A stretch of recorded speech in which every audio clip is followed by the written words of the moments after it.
I can't hold it much longer. Gotta let go so I can be free.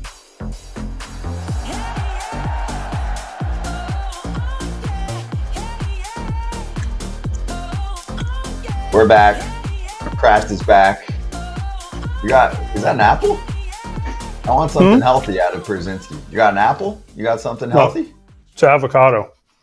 Ooh, okay. Just a plain avocado? Well, it's on a sandwich. I didn't have time to eat today because I was painting my kid's parking spot. Oh, is that a high school No. senior thing? Senior thing, yeah. Yeah. Oh. All these senior traditions. That's pretty cool. Did you paint anything cool? Like just his initials, or what? Is there something Just you have American to do? flag. American flag. Nice. The whole spot's an American flag? Yeah. 50 stars. Well, I was supposed to do 50, but I messed up, so it's 36. You get the gist, though. You get the gist. Actually, And I was going to fix it, but I didn't have time, so I had to, because I was going to come here. 13 stripes? 13 stripes are right. Stripes are How right. many? The stars, there's 13 stripes. Red on the top, red on the bottom. Okay, good. Now, so it's going to... There we go. Well, this actually has a lot to do with the complaint that I brought to Kratz right before the show started. Logistics. I don't understand how 4 teams didn't play ball in early August on a Sunday when the sport is all by itself. I understand schedule quirks, but I don't understand how schedule quirks can't happen at more opportune times, like when it's football season or when it's the beginning of the year and it's freezing in Chicago. Like, how do the White Sox and Cubs, and who are the other two? I got to look it up. I'm forgetting. I'm assuming the Royals and the Cardinals probably. And the Cardinals, yeah. How do they not play those 4 at this time you're of the year? You're worried about the wrong things, first of all, because nobody cares. And if the players are like, man, we get Thursday and Sunday off, and the Aaron Waters show in Chicago is going on. Yeah, we'll take it. I mean, yeah. Not one player is complaining except for you, Scott. I'm just trying to bring fans baseball and bring the league business, which I don't even understand why I care about that. I don't work for them anymore. But there was 13 other games going on that you could have watched. I know, but if you're in Chicago and it's Sunday, It matters. it matters that you don't have ball. You can go to the Aaron Waters show. You went Friday night. You went Saturday night. Sunday is recovery. You go to the Aaron Waters show on Michigan Avenue, watch the planes and all the things happen, and you get a nice day off. I don't understand why it matters. I don't know. We both don't know. I don't know who Aaron Waters is. Country singer? All right, you guys are just being stupid now, but okay. No, I have no idea. You don't know what the Aaron Waters show is? Nope. Is he from Love Island? I see a shirtless guy. I really don't know. I do not know who Aaron Waters is. My competition. Air and Water show. Air and Water. I took an Gotcha. Aaron Waters, and You guys are freaking idiots. I'm like, AJ, this is where you're going here? I bet in Chicago that is unbelievable. An Aaron Waters show. I bet that's freaking. Yeah, you guys should try going one time. You guys are freaking idiots. I love. I'm assuming that was some kind of dumb dad joke. No, I bet it's no. I'm saying it's awesome. I don't know what that is. I've heard of it, kind of, but I don't know. No, like a plane and they do all the stuff on the water. I assume. I don't live there. I'm not from there. I watch the games. I was just sitting there, want to watch the game. So they should have put the Aaron Waters show on marquee and whatever networks on the White Sox these days. Anyway, let's charge the damn mound before I embarrass myself and talk more about Love Island. He's charging the mound. Mookie Betts is back tonight, and he is playing right field and batting second. So we thought he was going to take a trip back to shortstop, which is where he began his season and made the move in March when Gavin Lux was struggling at the position. But here's the move. Doc said he had a combo with Betts. Decision now, Betts right field when he returns on Monday. AJ, right decision. You can put both in there. Mookie at second, playing right field every day for the Dodgers now and into the postseason. Good? Sure, but what do you do with Jason Hayward? What do you do with some of the other guys they have? That's the question. You lose all those guys. I mean, I guess they all go out, but yeah, I mean, the plan was to play him at short originally, and then I don't know what changed their mind, but something changed their mind and made him I mean, his value and everything what he was doing at short was pretty amazing. So someone made a decision. Do you think this is a last minute thing, AJ, or do you think they had already planned this when he went down and Gavin Lux started hitting? I think part of it probably is Gavin Lux hitting. I mean, he was going to play second, but he started to get hot. Do you think they had already done this? And do you think it's also like Mookie Betts just being like, do you think Mookie should have stepped up and been like, no, I don't want to play right field. I was planning to play shortstop and I was training to play shortstop for a long time. Or do you think he's just a good team guy and he's just doing whatever they want? I mean, it seems like he's doing whatever they want. I mean, last week, Dave Roberts said he was playing shortstop. I don't know. Something changed. If it's Gavin Lux or Miguel Rojas or whoever's playing shortstop in second base for him, but something. I mean, you could put Mookie at short and still have Gavin Lux play second, so that doesn't make any sense. I don't know. I don't know what the thought was. Maybe to try to keep him healthier because he's farther away in the outfield. But yeah, someone definitely changed their mind, and Mookie's going to do whatever they ask him to do. They already asked him to move to shortstop. He could have said no. I'm staying in right field. Is that good? Great. I think it's the right move. I know I'm not the player here, and as I'm a superstar manager, but their defense is much better. And they don't have a stud outfield right now. Like the guys we're listing here, the setup for them now with Mookie just planted in right as a multiple time Gold Glove winner out there makes them a better team. Miguel Rojas is actually hitting well enough this year, right? If he was hitting like last year, it's more of a problem. If he's hitting like this year with Rojas and Ahmed and I guess Rosario maybe a little bit, I think they're fine at the shortstop position. It doesn't have to be an elite hitting position. But now Mookie's planted in right. Teo hits a spot for you. Yep. And this is where they can mix and match with the rest until Edman comes back, see how he does. If he's going to be their regular center fielder, let's make sure he's healthy, he's hitting and all of that. Then, okay, that's a good big three that you have with really good outfield depth. True. I think it's better. They're better chance of winning a championship with him in right, in my mind, this year. Not if their pitchers keep getting hurt. So that's a whole nother story. But why didn't they make this decision? Did they not think Mickey Rowe was not going to do well? Did they think he was not going to do well, and that's why they were like, Mookie, you play, and we can figure out outfield? And now it's the other way around since Miggy's done better. AJ, I think they didn't think he was a starting shortstop every day for them at one point, and I think he's proved to them with his 712 OPS that it's worth having him there with a 270 average. Put him lower in the lineup and go win yourself a title. You can't cost yourself a defensive mistake at shortstop in the playoffs. Mookie's barely played the position, and Mookie is one of the best right fielders in baseball. I'm also not worried that he hasn't done it this year. He's going to go back out there and he's going to be a top 3 outfielder in the corner. No, listen, Miguel Rojas changed their mind by the way he's swinging the bat. That's the bottom line. Yeah. And you right now until Edman comes back, they're going to probably run Pages in center, right? Mookie in right, and then they'll mix and match in left field more than likely, whether it's a Hayward, whether it's a Chris Taylor, whether it's whoever they have. So Teo, they always can use Teo. Yeah, Teo's definitely in left field. Sorry. I mean, they basically picked Miguel Rojas over Hayward and Chris Taylor to play every day. And when Max Muncy comes back, it's going to narrow it even down even more. So there's a lot of interesting decisions here. The reason they originally put Mookie is they thought Hayward would hit like he did last year, and the defense for Mookie would be good enough to get him by. Well, it hasn't been. Rojas is doing better. He's better defensively, so we can use Mookie in right. Yeah, I forgot about Hayward, how he hit last year. Yeah. You were kind of leaning on that. I forgot about that. Yeah, but that's your outfield depth now. It's your potential pinch hitting, all of that. That's what you want. That's what a championship team does. They build depth in that department. So I give them credit. And what about the lineup move? We already knew about this, but AJ, I heard Andrew Friedman explaining this yesterday on Sirius.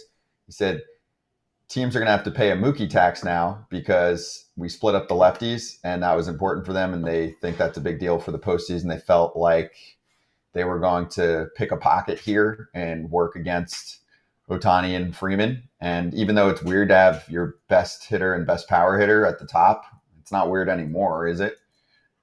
No, I think that's fine. You leave Shohei at 1, you put Mookie 2, Freddie 3, Teo 4, and then if Lux keeps swinging it, maybe Will Smith's got a mix in there. I mean, they got a lot of good options right now to figure out this lineup. When Max Muncy comes back and you have Max, Teo, Mookie, Freeman, Will Smith, And Shohei, that top 6 is pretty solid. Golly. Yeah. They don't swing out of the zone. They're not like big chasers. They're not. And Lux, Lux, the way he's swinging it, he's going to have to hit 7, 8, or 9. So it's going to be a deep lineup. Well, good, because as high as we can talk about, Betts and Freeman, they were neutralized last year in the playoffs. They weren't hurt. It was 2 games. I know. I'm just saying. Just something to keep in mind. Yeah, it's a thing. So, yes, they swept the Pirates. They still don't have a bunch of pitchers that should be back at some point, like a Yamamoto. Bobby Miller's really struggling. I was looking at, stats, K to walk, the whole deal. I don't think he's close yet. And then lastly, they lost River Ryan, who comes up, looked really good in those, 4 appearances, low 1 ERA, ripped off the Padres a couple of years ago in a trade with Matt Beatty going the other way. And he goes down with forearm tightness on Saturday, and they announced he's done. I didn't get the total specifics yet. I don't think they gave it out, but they're just like, he's not coming back this year. He had the shoulder at the start of the year. But that sucks because he was When good. do we start asking what's going on in Dodgerland with their pitching? Because they got a lot of guys that go down every year. It's because remember we talk about the Rays all the time and them guys going down? The Dodgers are chasing them for dudes going down a lot. I brought it up. Remember, I brought it up like a month ago. I remember talking about it, but it's the same chasing what is successful no matter the cost. Like, hey, you do this so well, do it like whatever it is. That slider, throw that split till the cows come home. Okay. There's a cost. There is. More on this on Dodgers territory. Obviously, they'll cover everything we just said in a different perspective. Dodgers territory running right after Foul Territory on the Dodgers territory YouTube channel. It'll flip you right over there. So we're going to come right back. We got plenty of other topics to cover, but Yanks next because we have a new FT family show announcement coming up.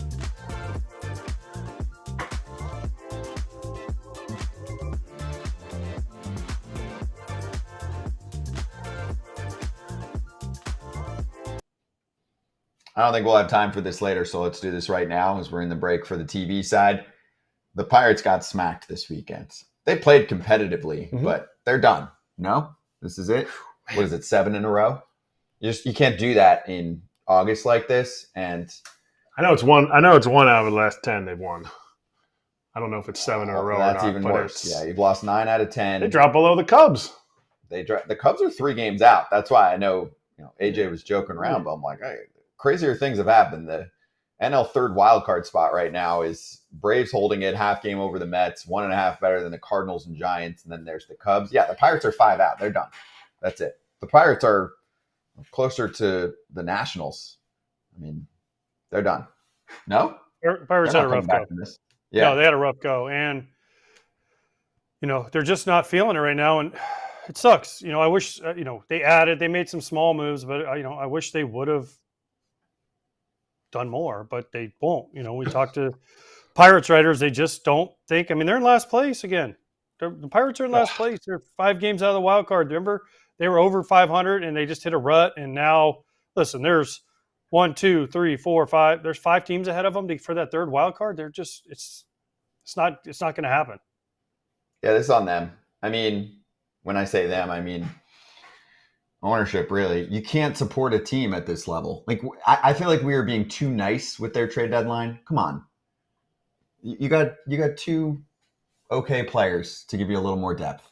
You didn't make a statement. You didn't say, hey, we're going to be a wild card team. And I know it wasn't an easy trade market, but there was options. Tanking forever, Now it's going to be easy for them to shut down Skenes in, 2 weeks? Oh, man. They can't shut them down. I did learn this. You can't shut a guy down. Unless you send him down for a reason, but you can't shut a guy down, a la Billy Epler with the fake IL deal, shut down until September. I guess in September there's some special rules where you can make a change and shut guys down with like a special roster exemption kind of deal. But you can't do it in August because you get the Billy Epler fake IL deal.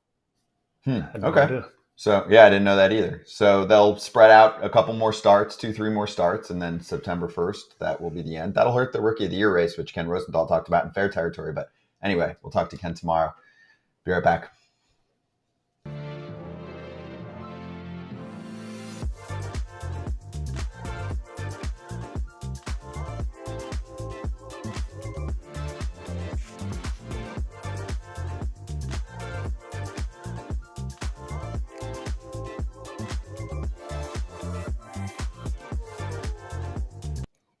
Hey, we're back on FT, and the network is increasing. We're getting close to double-digit shows. I think it's 8 total right now, and we've been announcing team shows throughout the season, so we have another one to add to the mix, our first AL team, and usually these are shows that you already know about, but they get a little refresh, a little rebrand, and we're going to do some fun things with these shows under our umbrella. So the next one we want to announce is a Yankee show. Ref in the chat, I'm looking at you. I know you're all about it. It's one of our favorite fans, Mr. Super Chat. It is called Pinstripe Territory. Our good friend Derek Levandowski has NYY recaps running for years on YouTube, wherever you get your pods. And now look at that logo. We did work on that logo. Props to the team behind the scenes, Scott, different Scott, more talented Scott, and many others. Putting together Pinstripe Territory. Subscribe now. You can type it in on YouTube. You can type it in wherever you get your podcasts. We're excited to get Yankees insight from Derek. Bring him in. I need that. And don't even. There he is. There he is. Don't even forget about your Soto Yeah, shirt. obviously I wore this today for good reason. Nice. You can get this shirt. We'll show you the merch options in a bit. But congrats, Derek. We're pumped, man. It's been a long time coming. Welcome to a different portion of the fam. I appreciate it, man. August 12th in my mind since 1994 has always been the day of the baseball strike, right?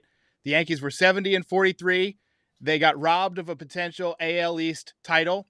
And now I have a new thing to remember this day for, a much more positive thing. And once again, the Yankees have a chance at an AL East title. And once again, they have 70 wins. So thank you guys for bringing me in as part of the fam. I look forward to, coming with that Yankees news every single day, like we always do. Hell yeah. And just like 94, we might have a Yankees, Expos World Series. Oops. Not too soon anymore. Not so much. Anyway, before we get into Yanks topics, Derek, do you want to let everyone know what you've been doing, when you started, what they can expect? Because also you're an absolute hustler, grinder, as Kratz would call it. Post-game, morning shows, the whole deal. How can they get their Yanks coverage from you? Sure. So people who watch NYY recaps will be pleased to see that we have a new logo. We are Pinstripe Territory. Basically, I go live after every single Yankees game. We, have a few topics that are going on with the team that we talk about at the top of the show. And then we get into a recap of, the blow-by-blow, the finer details of the game that we all just watched and some people missed. And then we'll give away awards for, player of the game, that type of stuff. And then afterwards, people call in with their voicemails and we take those in the morning. So we do a morning and a night show, all the best Yankees news that you could want. And, we're always we're trying to keep our heads cool, even when the Yankees are not playing well, but that's not always the case. But I'll try and do a better job of that now that we have corporate sponsorship. You will never keep your head cool. You are a Yankees fan. You live and die with these guys every single day, and you do the post-game stuff. What gives you more of a headache? Thinking about the month that the Yankees went through, or a Clay Holmes 44-pitch ninth inning? Oh, man, that we call him Cardiac Clay on the channel because he always makes it interesting. I got to get a defibrillator off of Amazon here just in case. But I have a friend staying with me, and he's not a big baseball fan. He's staying with me for a few weeks until his house is ready. And he has all of a sudden learned the nickname Cardiac Clay because he always seems to be hovering around while we're watching the ninth inning. He's like, man, this guy makes it interesting. But the month was difficult, but that's part of the ups and downs of the baseball season. There's always hot months, cold months. But Clay, he's a guy who pitches to contact late in the games, and he's not got the best command in the world. So it's always going to be interesting. It's always going to be sweaty. But, hopefully he can put together a hot streak like he had at the beginning of the season, maybe run into some luck. We're going to need him in the postseason for sure. So you might need Jason Dominguez, and for fans that are unaware, Derek's, I'll put it out there, favorite prospect, if not favorite player, is the Martian. He's been talking about him for years, as many others have, but I would say he is one of the most complimentary baseball analysts out there about Dominguez. I'm a big fan too. So I want to get your take on where he's at, right? Because he's kind of sitting there just staying warm for, I would assume, any injury replacements. And do you think that he's going to be a part of the mix at some point soon? So just for people who aren't familiar with Dominguez's story, The Yankees gave him $5.1 million as an international signee. He was the number one international prospect. He got robbed of his first season in pro ball by COVID. The minor league season was shut down, but then he kind of rocketed up through the minor leagues. After that, last year he made his major league debut. He homered off of Justin Verlander in his first at bat. He's one of the few switch hitters these days that hits pretty well from both sides of the plate. There was an article in The Athletic about how that's kind of a lost art. And he's got a very slow heartbeat. Like, he's one of these guys that just seems super relaxed. So I think he'll acclimate pretty well to high pressure situations. He kind of reminds me of Bernie Williams in that way, where it's just kind of smooth jazz playing in his head all the time. And I feel like, he's going to be an impact player for the Yankees. Now, last year after he came up, he tore his UCL. He had to get Tommy John surgery. He got back sooner than most people anticipated. But right away, after tearing up the minor leagues for about a month, as he returned, he pulled his oblique. And we all know that oblique strains can keep you out for a while. So he missed about 5 weeks. They were saying it might be 8 weeks, but he got back quicker than expected once again. On Earth's, in Earth's atmosphere, he seems to be adjusting well.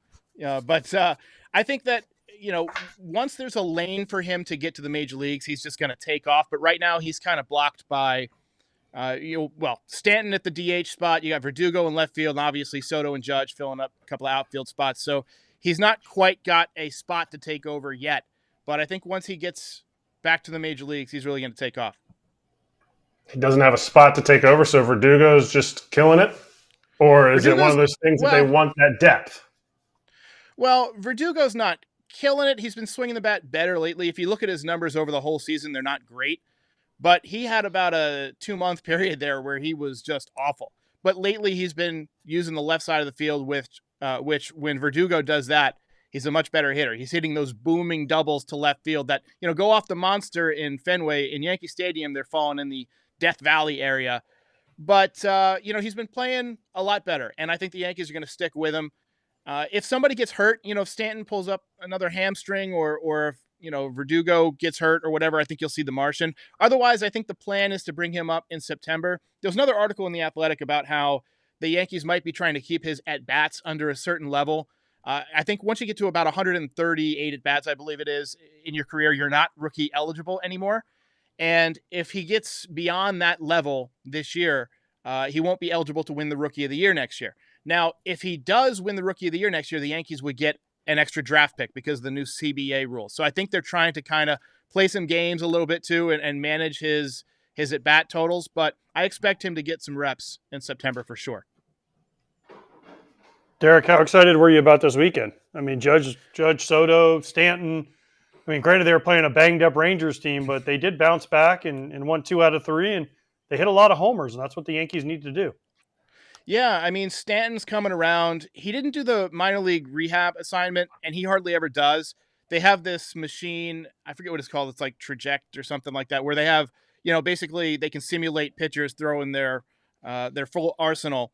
And so I guess he felt like just doing that and hitting off that machine would be better than going on a rehab assignment. But still, it took him about a week to get going. He hit 3 balls yesterday, over 110 miles an hour. He's homered in consecutive games. They're facing the lefty tonight in Chicago. And I feel like Stanton could be primed for another home run. Soto, he had a hand injury that's been bothering him. I don't think it's one of those things that gets worse by playing. I think he just kind of jammed his wrist or whatever. And so, on swings and misses, you'll see him kind of shake off his hand or whatever. But he had a slump there of about, a week or so where he wasn't hitting for many extra base hits. But yesterday he broke out with a couple of home runs. Judge went about a week without hitting a home run. Yesterday he found the porch. So it's good to see him hitting the long ball. You would like them to do better than 5-4 on a homestand in which you face 3 under 500 teams. But they handled the Phillies pretty well. They handled the Red Sox pretty well. And obviously they're playing the 28 and 91 White Sox for the next 3 games. So I feel confident that if they at least play, take it somewhat seriously, that has they to be a could sweep, win. right? It has to be be. a sweep. Losing a game in the next 3 days is unacceptable. I mean, you got the Orioles playing the Nationals. They're probably going to do some damage against the Nats, little rivalry series there in the Mid-Atlantic. And you can't afford to drop a game to the White Sox and let the Orioles go past you. So I know there's about 6 weeks left in the season. These 2 teams are going to kind of go back and forth. But if you can do some damage against the teams you're supposed to beat, then I think the Yankees are going to be in a pretty good position. What's the answer? What's the answer to protecting Judge? Nobody's better than Judge, but when you face teams that actually have a plan, actually execute that plan, it's walk Judge. Austin Wells, is that really the answer? Is there an answer to protect Judge or a lineup configuration that Booney has to put out there? Well, that's been the debate among Yankees fans. So there's nobody, like you said, that's more dangerous than Judge. So anybody that you put behind Judge is going to be a step back. It's going to be like a softer landing spot. Now, Wells has been swinging the bat better. He had a double yesterday. He's a dangerous left-handed hitter, former first-round draft pick, been hitting for more power lately. His OPS is, up over 750 now. But like I said, Stanton also heating up. I think against lefties, Stanton can offer some crucial protection behind Judge because he crushes lefties, right? And Stanton is one of those guys, he legitimately puts your life in danger as a pitcher when you're facing him because he can hit it 120 right back at you, right? So, do you really want to face him if you can avoid it? There's nobody, there's no 40-40 guy that you can put behind Judge right now to, protect Judge. So you just got to hope that the guys hitting behind him, whether it's Wells, whether it's Stanton, produce. And then Judge will maybe get some more pitches to hit. It also helps that they're facing a lot of teams that are under 500 this month. And those teams might not feel the need to walk him, right? They're going to have their young pitchers out there trying to compete. I don't expect the White Sox to walk Judge 10 times in the next 3 games. I expect them to go after him and try and compete. All right, last one. Got a minute. It's a 2-parter. Number 1, Luke Weaver is joining us tomorrow. Do you have any questions that we should ask him? And number 2, did you see this little move for Cam Eden? I love this stuff. They pick up the pinch running specialist from the Toronto Blue Jays and just have him lurking, waiting to potentially hop in the playoffs and just pinch run and grab a couple bases for them when needed. Yeah, so let's start with the Cam Eden piece. In the postseason, we all know from Dave Roberts that one stolen base can make a difference, right? Or even down the stretch, even if he ends up, affecting the Orioles series in late September, that could, change the outcome of the playoff seeds. So, I like the move. Didn't cost him anything to get him. And for right now, he's just hanging back in AAA until they need him.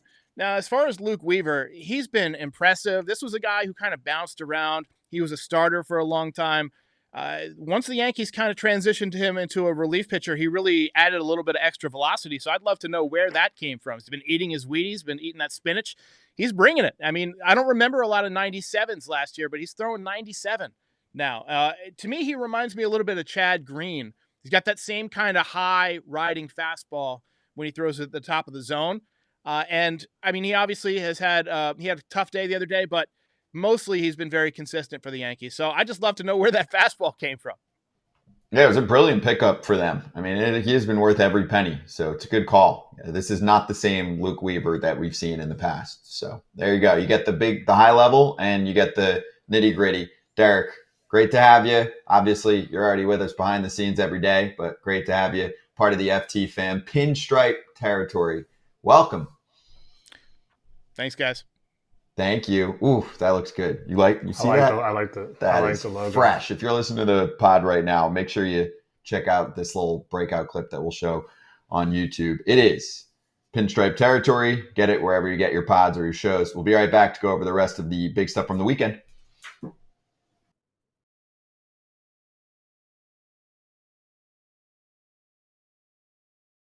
One thing I want to ask you, talk about you're a forward thinker, and I'm just sitting here watching it last night. I'm having flashbacks, not good ones at all, and I'm like, have you finally figured out, like, I can't cuss anymore on Bally's, but your stuff is nasty? Like, and I say that because, I did a lot of defending you about Blake Snell, high pitch count, this and that, and I'm like, listen, y'all disrespecting a 2-time Cy Young Award winner in 2 leagues. I still think your best baseball is ahead of you.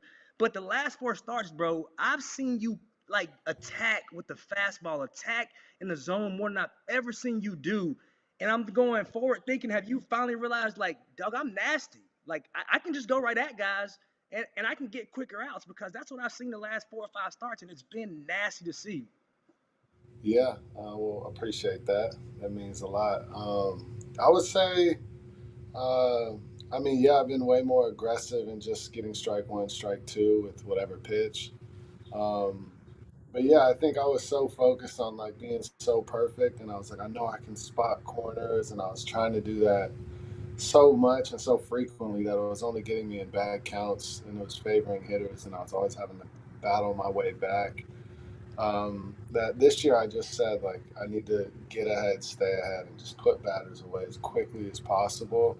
I don't know. I've said that so many times to myself. It's never registered like it is now. I don't know what that is, but yeah, I know a lot lately. I don't care. I'm gonna throw it over the plate. I need to get strike one. I need to get strike two, and that'll help me get deeper into the ball game.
Better than box scores. Let's run through some things from the weekend. AJ, the hottest team in baseball right now is The Diamondbacks and the Correct. Padres. Padres, Oh, sure. they got screwed. We'll get into that later, but they got screwed.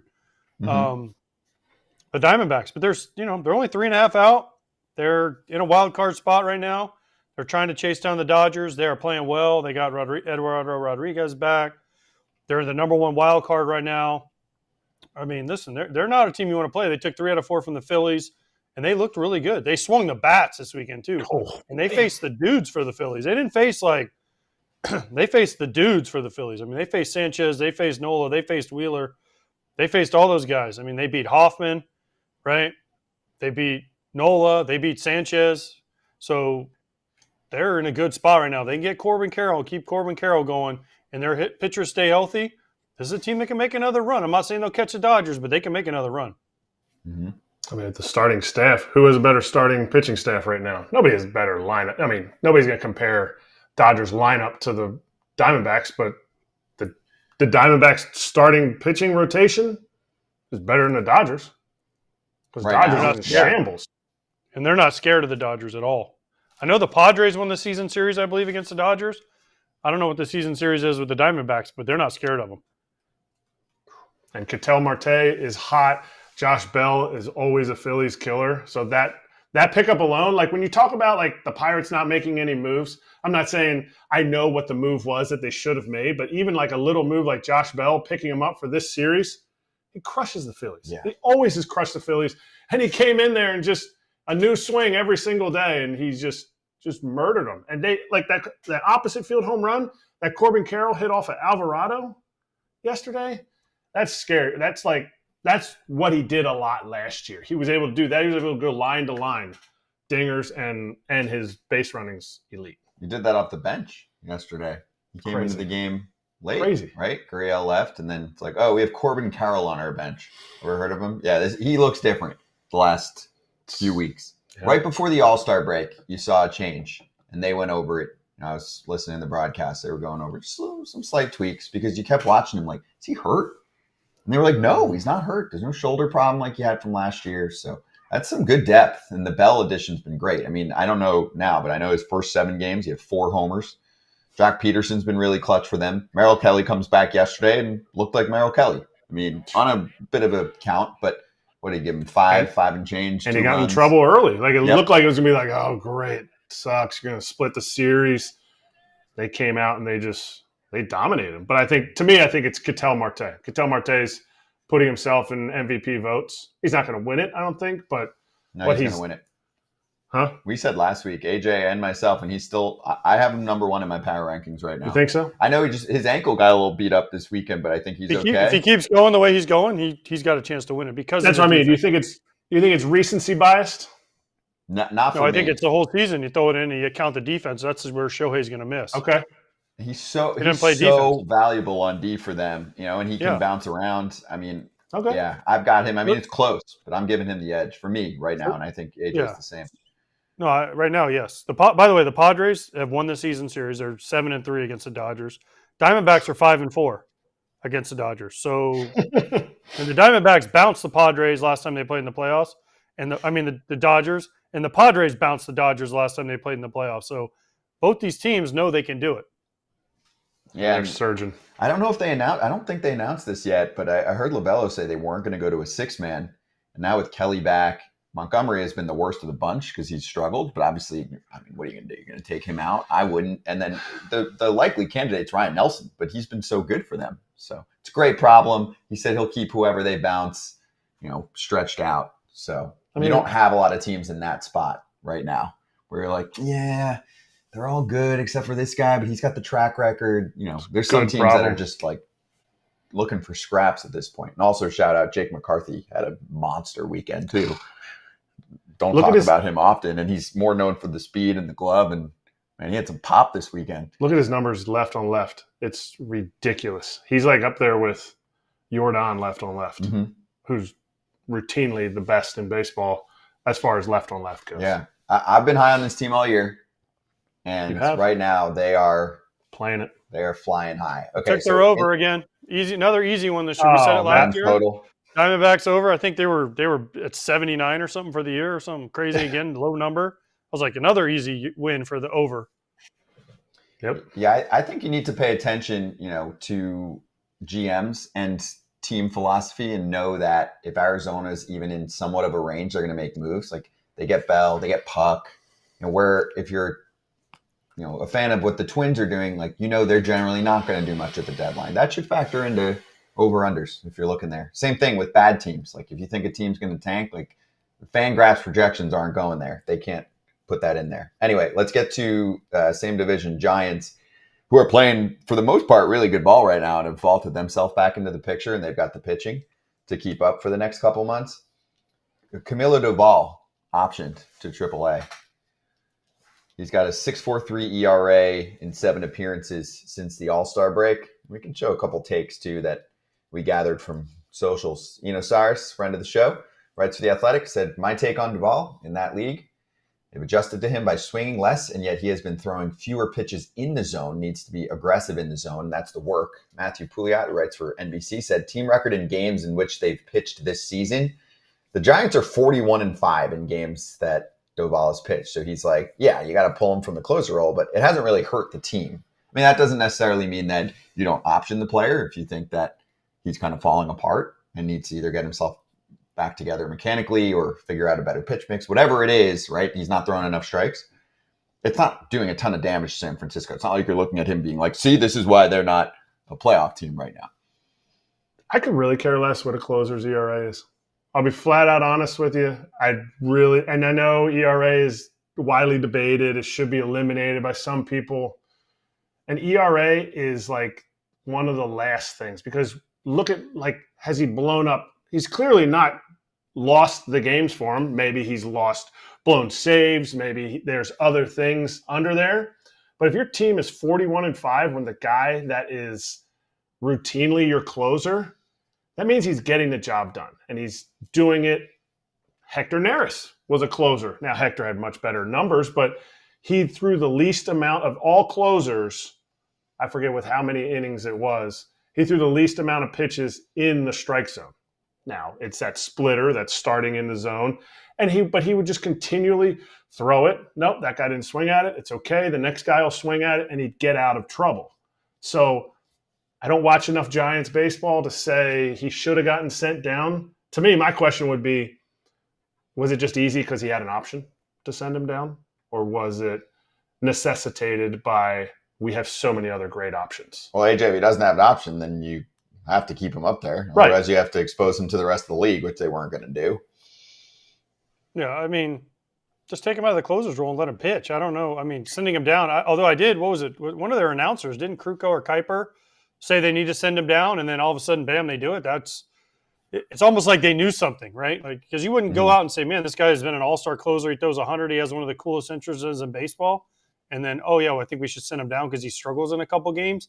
That's not usually how it works, but in this case it did, and hopefully he goes down there and learns and gets back. I mean, this guy's got a great arm. He's got great stuff. And he figures it out, and he's back in 10 days. But my real question is, do we think there could be 4 teams from the NL West to make the postseason? Could the Giants sneak in there with the Diamondbacks, with the Padres, with the Dodgers, and the Braves maybe miss out, the Cardinals miss out? And we were talking like, man, the NL West is good, and a lot of us picked 3 teams to make the postseason. But do we have maybe all 3 wild cards in the NL West, or are they going to beat up on each other too much? It's possible because right now, just playing the numbers game, you've got 2 teams in a good spot. I mean, they both are 4 games clear of the 3rd wild card. That's the Diamondbacks and the Padres, which we'll get to in a sec. So I think San Francisco has just as good of a chance as Atlanta, New York. Put St. Louis maybe down a notch. But those are the, 1, 2, 3, 4 teams for that 3rd wild card spot at the moment. It's possible. It's a great question. I didn't even really think about Ken brought 4 it up from the today, West. Too. Unfair territory. It's good. Good question. And sending Davao down, Corey Knebel got sent down. I always use this. He got sent down in the end of August, beginning of September for 10 days. Sent down, quote unquote. He stayed in Milwaukee with us. He threw bullpens. He got on the Edgertronic. They figured out his hand placement was just a little bit off, got his efficiency back. He gave up 5 hits in September and October combined.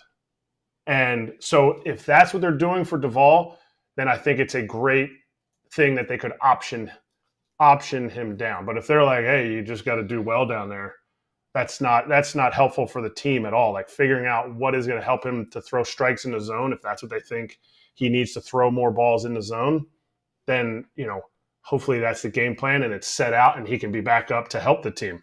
But 4 teams coming from the NL West, that would be crazy. Yeah. I don't. Hey, I mean, the Diamondbacks are getting in my mind. I think the Padres are making the strong case now. Lance Lynn's in the green room, so we'll get to the Pods and the controversial call from the weekend with the Padres and the Marlins later. Let's get to Lance Lynn and the Cardinals coming up next on FT.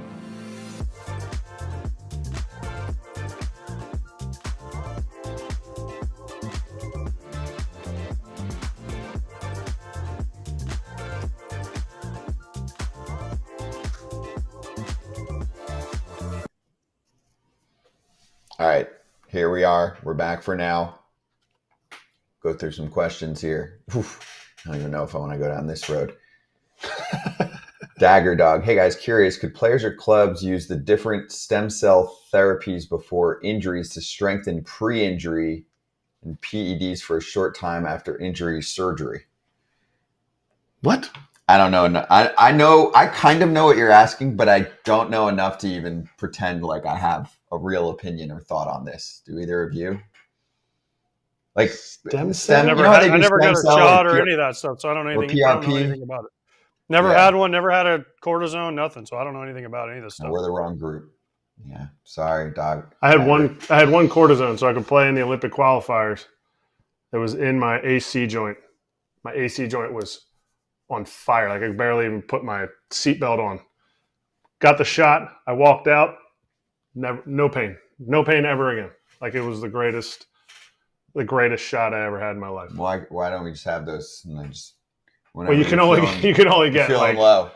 You can only get like, I guess they said like 2 or 3 in a year. Okay. In the same spot.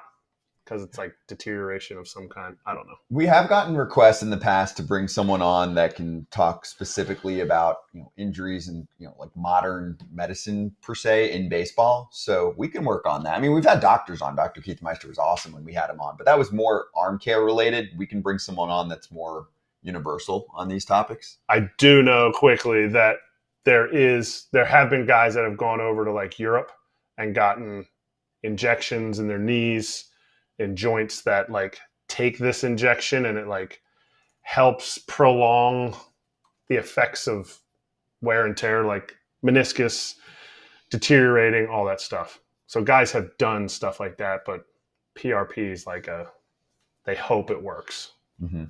Also, just a quick shout out here, because we probably won't have time for the Brewers, but I know you wanted to mention DL Hall. I wanted to mention Devin Williams picked up his first save of the year on Saturday. He's been back for weeks. It was like 2.5 weeks until they had a save chance for him.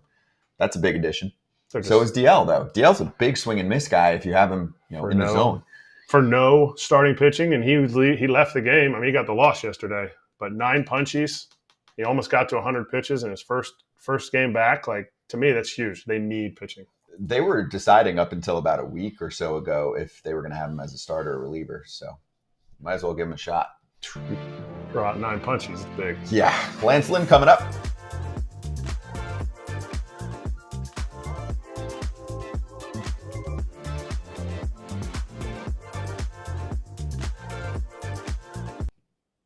Here we go. Back on FT. Lance Lynn from the St. Louis Cardinals joining us right now. Lance, how's your summer going? How's life back with the St. Louis Cardinals? Obviously, we catch up with you every few weeks, but has it been cool to reunite with the ball club and, of course, be in contention for a wild card or a playoff spot, whatever you want to call it? Yeah, no, it's been good being back in St. Louis. You got craziness now as like kids start school next week, so I don't have to. I got to be there for the first day of school, so that's been a while since I've been able to do that. So I'm looking forward to it.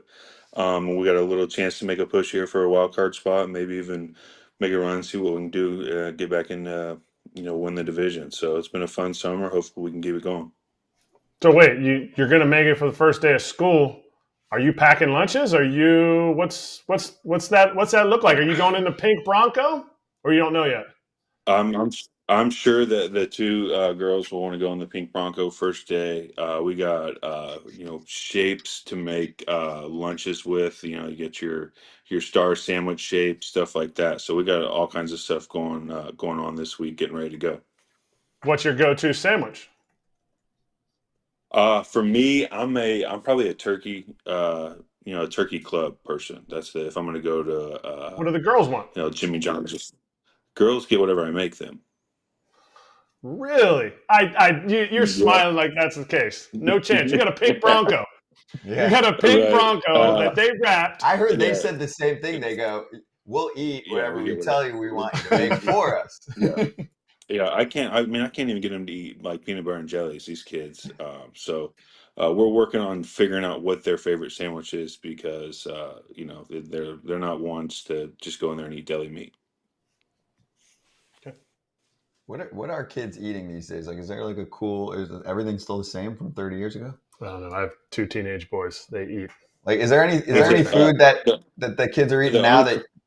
Yeah. Uncrustables or whatever are like the thing now. It's like just a peanut butter and jelly, just straight to go. That's the easiest one.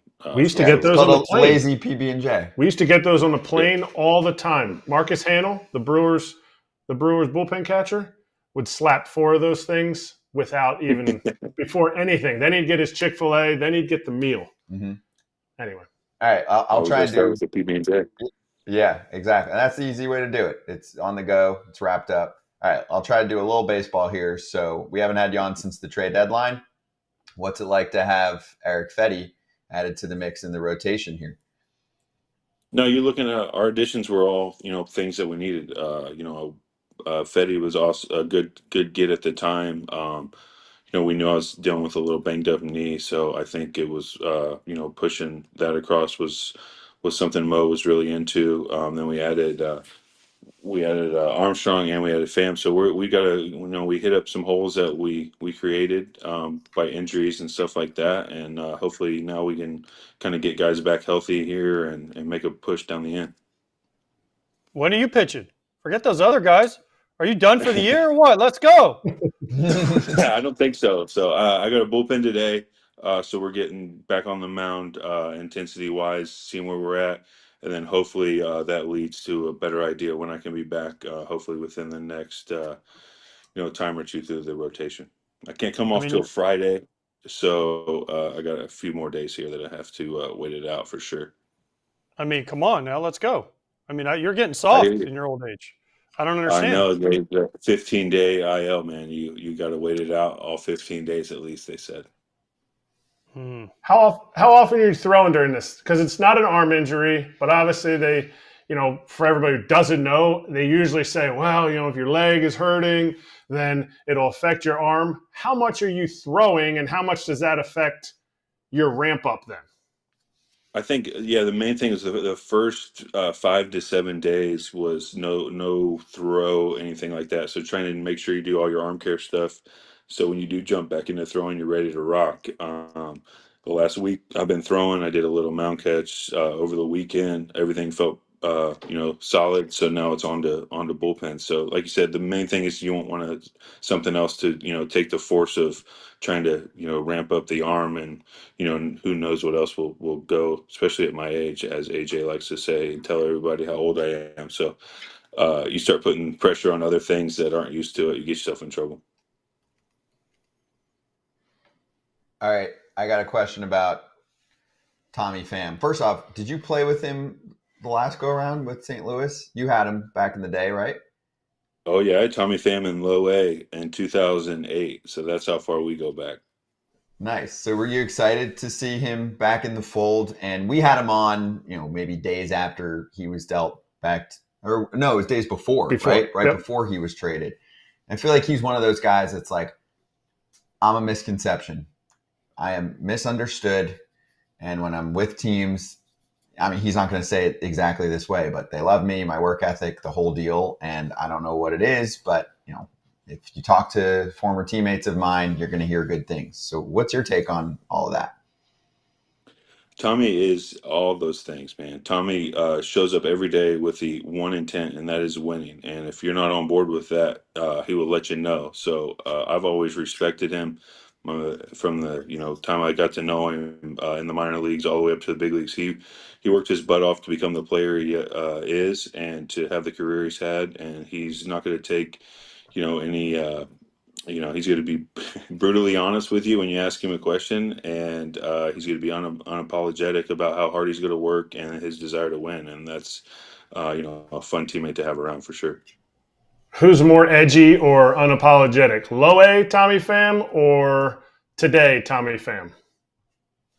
Today, Tommy Pham. Tommy was always, always working his butt off, trying to figure things out. And then once he figured it out, he wasn't going to apologize for wanting to be the best player he could be. Early on, he struggled with, certain things and had some eye stuff that he got all figured out and did a lot of work and a lot of things on his own to get him where he's at, man. And, it's a very, watching him from that point now is pretty cool to see how what career he's made for himself. All right, let me ask you this. So you had me and Tommy Pham on the same team at one time. So who was worse? Worse? Oh, man. Who was worse? It is funny. I would say that you, Tommy, I don't think Tommy is hated by every other team like you were. Not every other team. Not every other team. Every team. Not every team. Every team. So, I would say you definitely played the villain way better than he does for sure. Yeah, he tries to apologize for stuff, dude. No, it's not how it goes. Yeah, but he's kind of like, it's like, hey, I'm sorry, I'm not sorry. So I don't know if that even counts. maybe that's why Tommy and I get along so well. I don't know. Oh yeah, We talk to each other. And we never apologize for what we say, and then we just get over it and move on. Yeah, there's no hard feelings. I'm going to tell you what I have to say, and if you don't like it, I'll see you next time. Yeah. Are you going on to rehab? As of right now, no. So obviously it depends on how long it takes. So 15 days should be in the realm. Obviously if you get to that 25, 30 day, then you're going to have to, do a little build up. So right now we're on a good pace to not have to go on one. So hopefully this week goes well, and I'm back in there here shortly. You just don't want to buy a spread. I get it, dude. It's Right. it's unbelievable.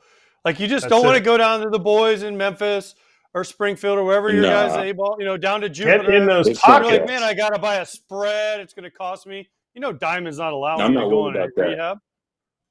I'm not worried about buying spreads in the minor leagues and all that. I'm just too old to be wasting bullets and rehab assignments. To be honest with you, it's not going to get anything out of that for anybody. When do you know? When do you know if your stuff's going to be good enough to be like, okay, I'll go rehab against the Reds. I'll go rehab against a big league team. Like, are you able to figure that out in your last bullpen and say, okay, I can do this? Yeah, for me, it's all about where you're at physically. You know if you're healthy or not. And if you have, for me, it's in a spot where I haven't been down long enough to where you need to go on a rehab assignment. But that being said, if I'm in a point where physically I got to work through some things, then I'll have to go on a rehab assignment. So right now we're in a good boat to probably not have to do that. But if that is the case, just to make sure I'm not putting the team at risk of losing a game or anything like that, I'll definitely make sure I'm fully ready to go before I come back. And if that involves a rehab assignment, then so be it. But right now, we haven't had the time off to really need to build back up either. Hey, I got a question for you about a player who's been in the minors for the last several, I don't know, it's been a minute now, weeks, months, whatever. Jordan Walker, we just saw the announcement like 10 minutes ago that he's called back up to join the big league club. So I want to get your take on what he's like. He doesn't do many interviews, or at least not yet, and what you've seen from him, because he's super hyped, he's super young. He was optioned last year, optioned this year now, and comes back up. So, have you had a lot of interaction with him? Yeah, I mean, obviously, early on, you try to get to know guys, being over on a new team and all that. He's a great kid. He's got a great work ethic. I think it's all about making sure that you got everything properly in line for on game day you can go compete. And when you're young, it takes time to learn those day in and day out things. Be able to go with the flow of the season, of how guys are pitching you. What each team, each guy has to bring you and stuff like that. So I think that was the big thing he got sent down to do, is really learn what he needs to do each day, and then also what they're going to try to do to him each day. Each team has different, styles of pitching him, and each guy has a different way of going at him, and knowing those things so you can make adjustments on the fly. And I obviously haven't seen him pitch or seen him play since he got sent down. So I'm looking forward to him coming back, because if that guy gets going, that's a huge bat for us from the right side of the plate down the stretch here. All right, Lance, a couple quick ones for you. One, why'd you drive to Cincinnati? They didn't want you on the team plane or what? No, we had an off day, so I got a nice Sunday at home after the weird Saturday series in Kansas City. So the beautiful part about living in the middle of the country, you can drive everywhere in 4 hours. Okay, still, I know they just didn't want you on the plane. It's okay, we get it. Yeah. What did you do with your 2000 strikeout ball? I have it getting all this stuff put on it, and it's going to go with my jersey, and it will be in a case in the basement come this winter. Okay, can you get to 3,000? Yeah, Ooh, probably no, not. No, I don't plan on playing until I'm 50. Aren't you like 48 right now? Pretty darn close. So there's no way getting to 3,000. Okay, good answer. All right, and then the Olympics are just ended. I don't know if you watched much of it, but you watched breakdancing and stuff that you haven't watched ever, except for those like 17 days when they're on. And then everyone gets all excited, and then for 4 years it goes away. But the next Olympics is baseball. Would you support Major League Baseball players being in the Olympics? Because I'm all for it.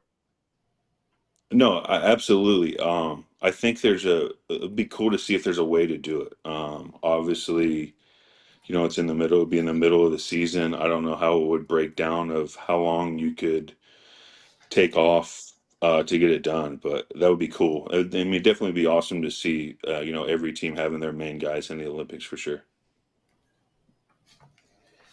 What do you see? Like, what would you? I mean, I know you're just talking from the player side. It's not like you're in a negotiation. I don't think anybody understands yet. But what would you think the percentage chance is that something gets worked out? I mean, if the scheduling part gets figured out, right, where they have a little bit of a longer All-Star break, they bunch those teams and those games together during a short period of time. Obviously, it's in LA, so that helps. So maybe you either don't have an All-Star game or you have it in LA. But I mean, I'm assuming some of the roadblocks are like MLB not wanting to miss any games, so it has to be the same number of games for the season, and insurance money is always fun. Ty. Yeah, I think that's probably the best.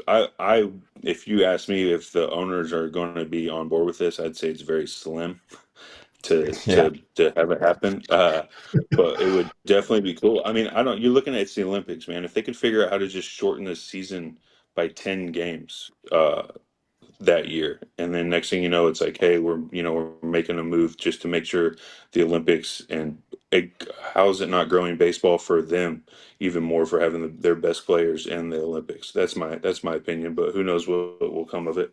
It would be cool. It'd be definitely something I'd enjoy watching from the couch, because I'll definitely be done. So it would, I think as a fan, it would be awesome. You'll be done, but they just called me for USA handball. What are your 3 current teammates that you're going to take to win gold for USA in handball?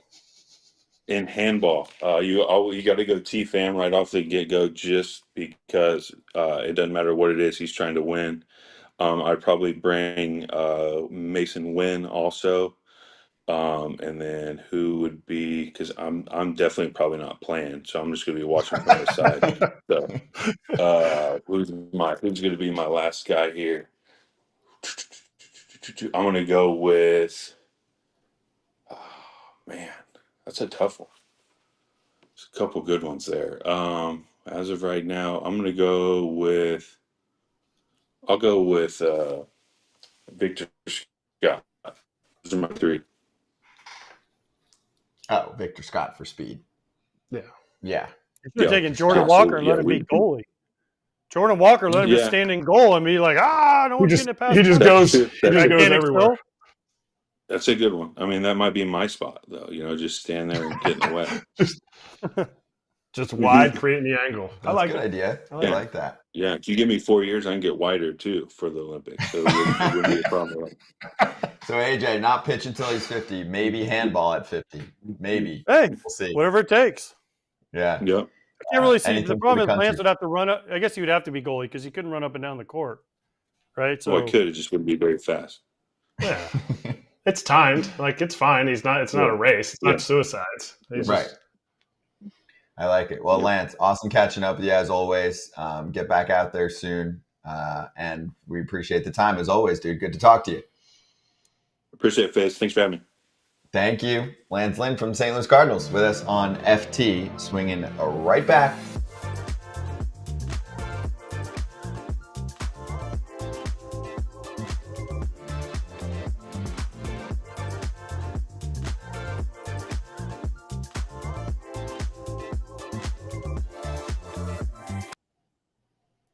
AJ, Olympics 2028, MLB players, yes or no? Oh, hell yes. I want it. It won't happen, but I want it. Well, that was my question. The All-Star break. we want it. Make the All-Star break 10 games. You could figure it out. How many ever teams play a game a day? You could definitely figure it out if they wanted to, but they're not going to. But, I want it. I want it because the WBC, the problem with the WBC is the Americans don't bring their best team, right? Japanese and a lot of these other teams, they're bringing their best dudes, right? But you get starters that were built up to 100 pitches. They could give you multiple innings. The players are in the middle of the season. Let's go. And I think most players would do it. I just don't think the teams will allow it. I think they will. I'm optimistic for it because there's going to be some kind of kickback. They created the WBC, and so that's their biggest, from the people that I talk to, that's their biggest hang up. Not the insurance part of it. The insurance part of it is kind of through the Olympic Committee, kind of through USA Baseball, kind of through there's other caveats going on there, but it's because the WBC is owned by Major League Baseball. So that's where, and it being 2 years, I mean, it's 2026 is the next WBC, and then it'll be 2028. So there'll be a nice gap there.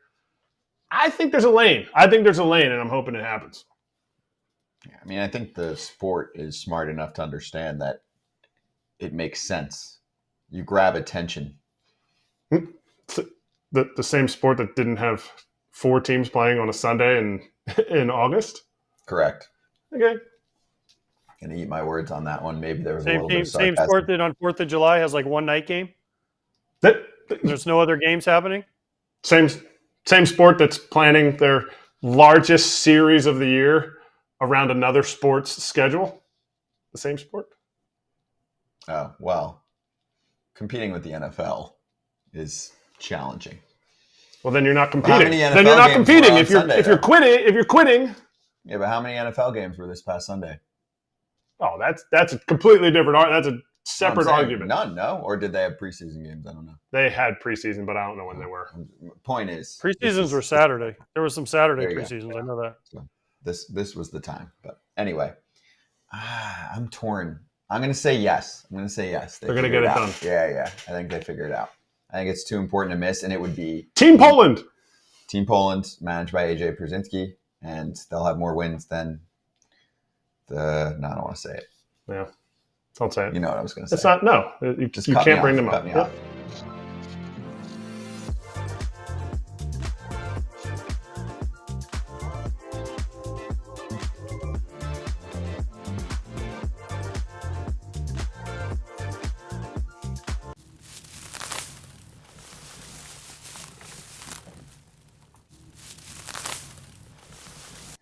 All right, guys, help me here. So the Padres are playing great ball. We mentioned the Diamondbacks earlier. Jackson Merrill is insane right now with the clutchness.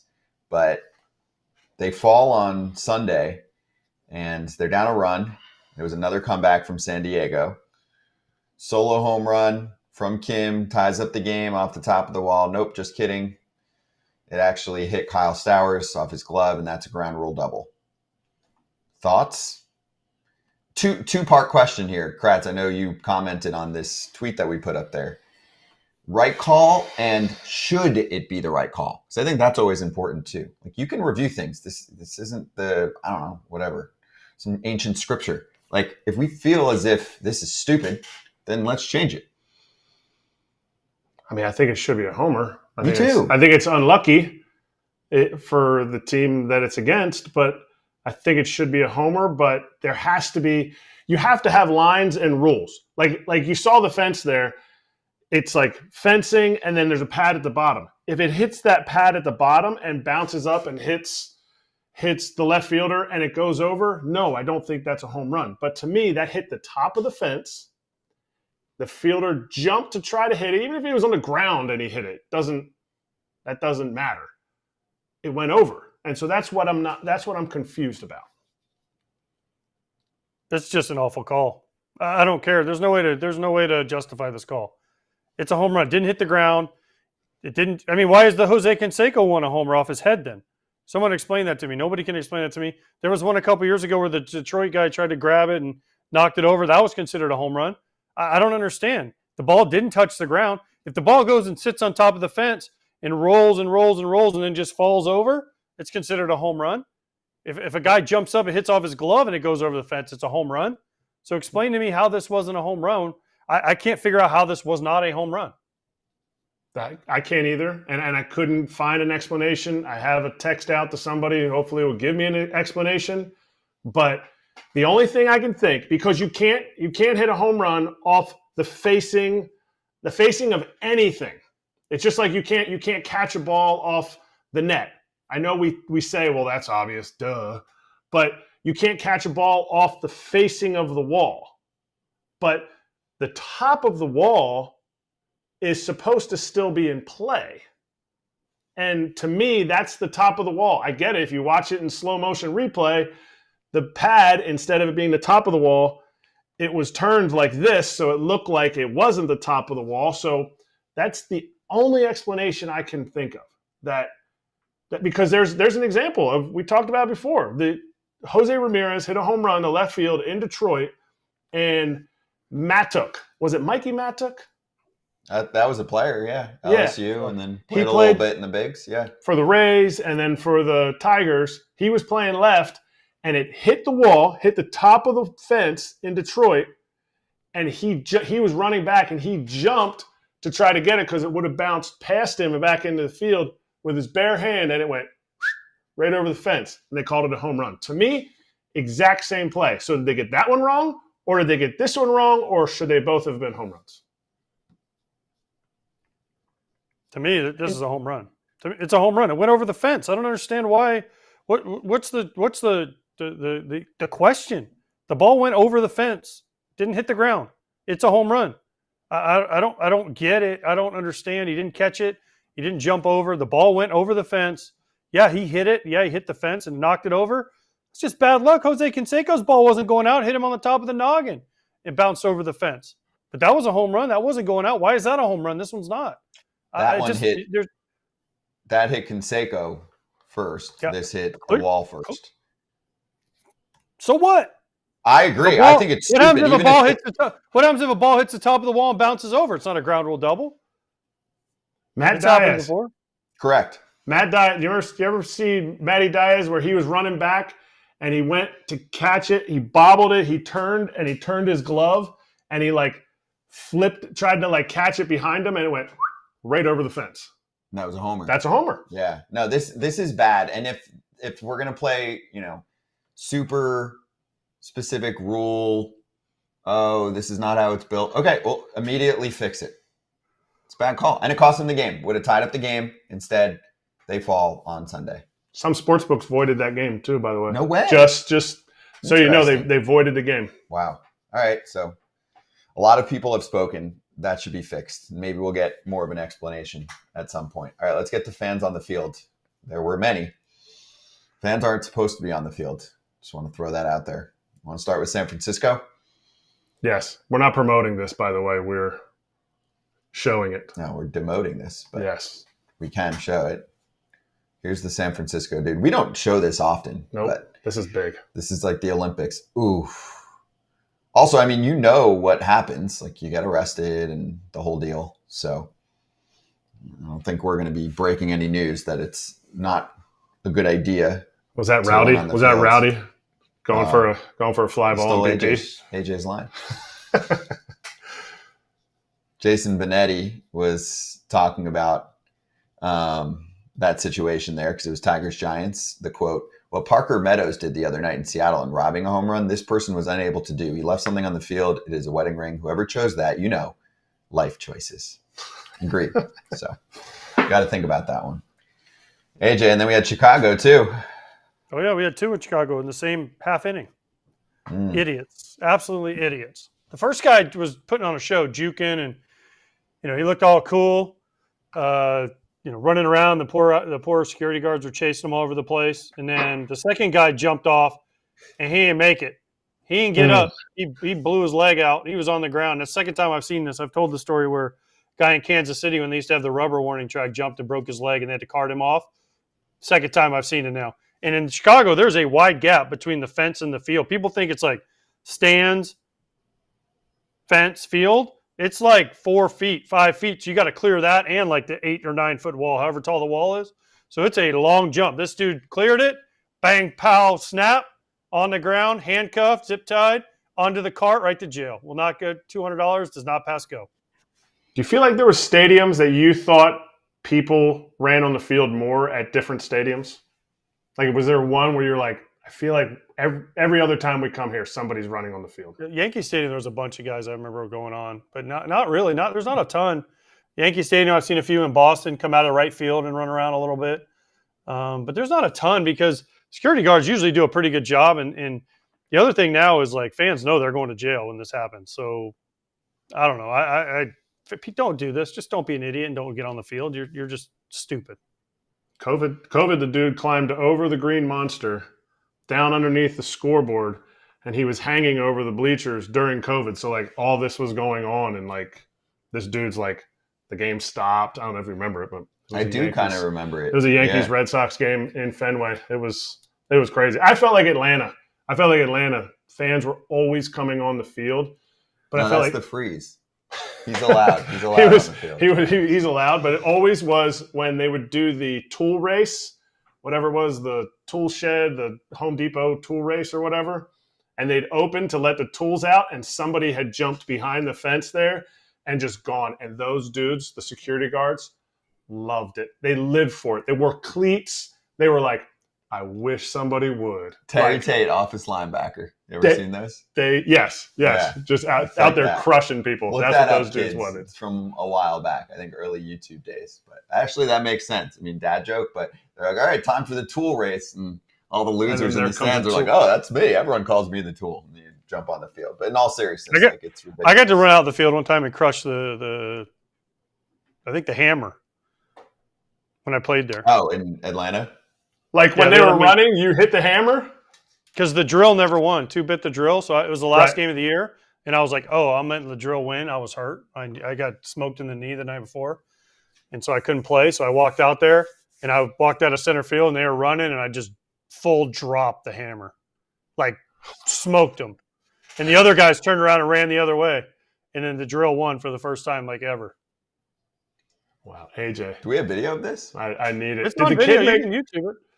Did the kid make a noise when you hit him? He Was he like, he was like, you need to hit me hard. I was like, be careful. So I like clotheslined him. No, it's on. You can find it on YouTube. I came out. Told you that? When Yeah. you spoke to him before? Of course, you have to set it up. Are you okay? I'm like, I'm gonna take it easy. And he's like, yeah. I'm like, I'm gonna take it easy. And he said, no, like, let it eat. And I was like, all right. And I clotheslined him. Like I clotheslined him hard. we need this. And then Did the you other see him the other after? two stopped. The other two stopped and ran the other way, and the drill won. Yeah, the drill kept going because the drill had Did like you this. see- He has like the droopy drill bit. Yeah. 2 bit the drill. And the fan and the fan went crazy because that year the Braves were brutal. And the fan True. went crazy. Did you talk to the guy afterward and be like, Of course, "You he good?" was fine. He was like, You that was good? good. That was fun. Yeah, of course I talked to him after. Nice. That's awesome. Okay. But I go to All right. Milwaukee on Saturday. I'm going to see if I can get in the sausage race. Need it. Need to see it. I'm surprised they don't do that more often, where you get a celeb appearance for one of Well, those. nobody knows it's you. I got to be the Polish guy, right? Oh, 100%. obviously, yes. I'm rooting hard for the Polish sausage this weekend. All right, and lastly, do we think the Cubs have a chance of a wild card spot? They're 3 games out, and also, do you feel like they could use one other high leverage reliever, like a Mark Leiter Jr., just to help win a few games late? You're such a troll. I am a troll because I'm confused. You acquired Paredes, and these are long-term moves, but Mark Leiter Jr. has been one of the best swing and miss relievers in baseball this year, and now he's on the Yankees with his split finger. I don't think they have a chance. And Okay. I say that because they're 8-2 to get to 3 games back. 3 games. 3 games back now. I know, They're and a lot of teams 8-2. to jump. They gotta be hot. They don't have 3 teams to jump. They have 4 teams to jump. Mm-hmm. They have to beat the Braves. The Cardinals have a much better run differential. But that doesn't matter anymore. Like now, wipe that all. That's past. Me. I'm not a run They differential also guy. played the White Sox the last 2 games. Let's not forget. Yeah, it's 2 games. I just think it's too much with too little. I think they have a great rotation. And if you take away from any team's bullpen, it is really hard to succeed without supplementing something that you took away. My thing was, AJ, I mean, the offense for the most part for most of the year has been terrible, but if they fall a game or 2 short, it's a team that could have been a pest in the in a wild card series. They've got pretty good starting pitching, and then if I'm a Cubs fan, I'm going to be pissed that Leiter got traded because I just hate the mid-range moves where it's like we're adding but we're subtracting. I know, Ken always talks us out of just saying buy sell, but I like buy sell. You're either buying or you're selling. You don't do No, they both went in at the between. They deadline. tried to thread the needle. That's why they got rid of It Morel. never for works. Paredes. It I know. always looks bad. Like it always burns you. Just do one or the other. But they knew they were playing. They knew they were playing the White Sox too. That was 2 wins. They knew, they're trying. They're trying, but I just don't think offensively they're going to be able to do enough. I think they're still short offensively. I think their starters, their pitching has been good. Their bullpen, listen, I mean, do we all really trust Hector Neris at the end of a game? I mean, he's a tightrope back. We talk about other guys, but he walks that tightrope. He somehow gets out of it. But yeah, I mean, I think they're going to be short, and they could have done more in the offseason. They could have done more at the trade deadline, but they didn't. So we'll see. Dude, rest of August at Cleveland. Okay, that's tough. Home against Toronto, home against Detroit, at Miami, at Pittsburgh, and they'll be in a different spot, probably Skenes lists at that point. At Washington, different team right now than they were for most of the season. September's tougher. You got 3 against the Yanks, the Dodgers, the Phillies are in there. But then Pittsburgh, Colorado, Oakland, Washington, Cincinnati. That's a decent schedule to finish your season with. No? I'm not saying that they're going to be in. My point was more, if they miss out by a game or two, I'm pissed if I'm a Cubs fan. You should be pissed no matter what if you're a Cubs fan. More pissed. Because I'm pissed about the trade deadline. I don't like the way that teams are like, we're not going to add much, but then they did, and it's a long-term ad. Okay, but it's also a short-term ad. Isaac Paredes is really good this year. Right away. Yeah. First game. And you're getting him for 3 seasons. I'm including this season, right? I don't know. For me, I don't like the mixed messages, and I think it's teams, I guess, don't care too much about PR, but I just don't understand why you get rid of one of your best relievers. You must really, really love the prospect. You have to. No, I think they just knew they could get something for him. I don't know. That's not what you do, though. It's just weird. Yeah, but they were out of it. They were like, you're talking. They're 3 games out now. They went 8-2. Essentially, since the All-Star break, it was more than that. I'm not sure exactly what they were. The Braves were 3-7 during that time. Sure. Even if the Braves win 2 of those games, the Braves gave the game to Colorado. Like, if they win 2 of those games, they're 5 out, and we're not even talking about them. Mm-hmm. To me, it's much to do about nothing. Okay, fine. That's what I do. Much to do about nothing. Try and get something out of Levi Weaver, great writer for The Athletic, coming up next.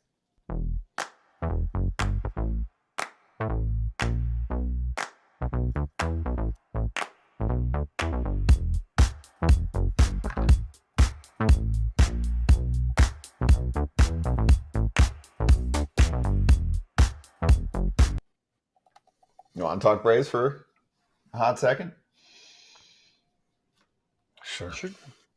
What a brutal loss that was yesterday. Yes. Oh You have a 6-run lead in the 8th, and you lose. Against the Rockies, too. With 1 out. That's one also out keep in in the mind. So obviously, I did the White Sox game, Cubs game. The White Sox, after trailing after 6 innings, are 0-55, I think. Trailing after 7, they're like 0-60 something, and then after 8, it gets even worse. That's how rare it is to blow any lead late in the game, right? Like, teams don't lose these games. Now, you have a 6-run lead in the 8th inning. Like, that's got to be locked down, shut down, see you later. I saw Minter went on the IL today, but, man, that just can't happen. They are leaking oil big time in Braves country. 2 things that will always happen and should always happen. If there's ever a Cubs-White Sox game, it should be AJ calling the game no matter what. And no lead is safe in Colorado. If you watch the game, I get it. Soler hit the home runs. Like, he had a great series. They just dink and dunked that huge outfield. A day game, getaway day. The outfielders are exhausted from running the entire series. Ball goes in front. Ball goes in the gap. It's a triple instead of a double. Runs are scoring from first. That is Colorado. I don't care about the home runs in Colorado. To me, the size of that outfield is never really talked about enough. And those dudes had to run. It was an absolute track meet out there. Mm-hmm. They lost another series, though. Lost a series to Colorado.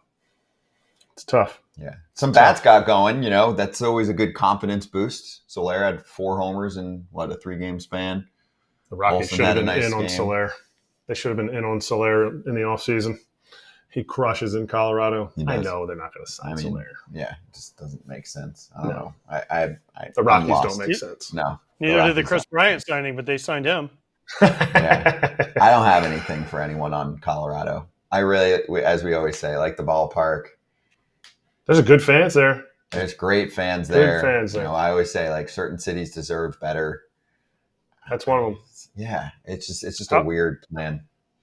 How worried are we about the Braves? I keep asking you guys, and no one will give me an answer. But how worried are we about the Braves at this point? I think they'll make the playoffs. I do. That's the 3rd spot over San Francisco. I think they'll make the And the playoffs. Mets are around. I think Charlie will make some. I think Morton will make some good starts when he needs them. I think Fried will. When he needs them, he needs them now. I know.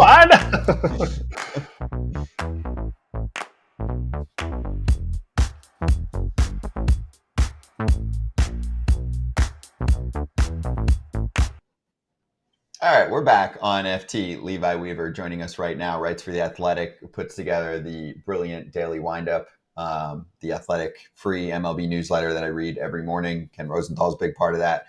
Levi, good to see you. How are you? How are you holding up, too, with the daily grind of a newsletter? Compared to the daily grind of being a beat writer, it's so, like, I get weekends off. This is the first time I've, in my entire life, I've ever had weekends off. So it's fine. It's late nights, but like that's fine. Yeah, actually, he just described my life. I was just gonna say, are you guys just described my life? Is Scott your spirit animal? Yeah, he is. I mean, I lived that We life just need to for start like 12 a years. text thread. Our text thread with like our fellow late owls and Yeah. talk baseball. But Yeah. that plus the weekends. I just text Levi like, weekends, right, man? What are they, Didn't bro? know about these since I was a kid. So yeah, same. Yeah, it took me some time. I was doing the whole like Ricky Bobby thing from Talladega Nights. It would be Saturday, and I'm like, I don't know what to do with my hands. Like, what's happening right now? I have a day that nothing's required of me. Yeah. You know what the big Don't thing tell my is? boss that. I work really, really hard. Don't like Yes. if my No, boss. no, ever no. watches. You know, and Right. extra appearances. You're on FT. You're hustling. But I will say, and then we'll get to ball. But you know, if your entire adult life features working on weekends, your friends forget about you on weekends. So when they come back, you'll text them and be like, "Hey, what are you guys up to?" And they're like anybody that you know. And they're just like, I don't know, why does it matter? I'm like, who are you? I'm like, no, I'm around now, so I can go to that trip or that thing. I'm like, oh, cool.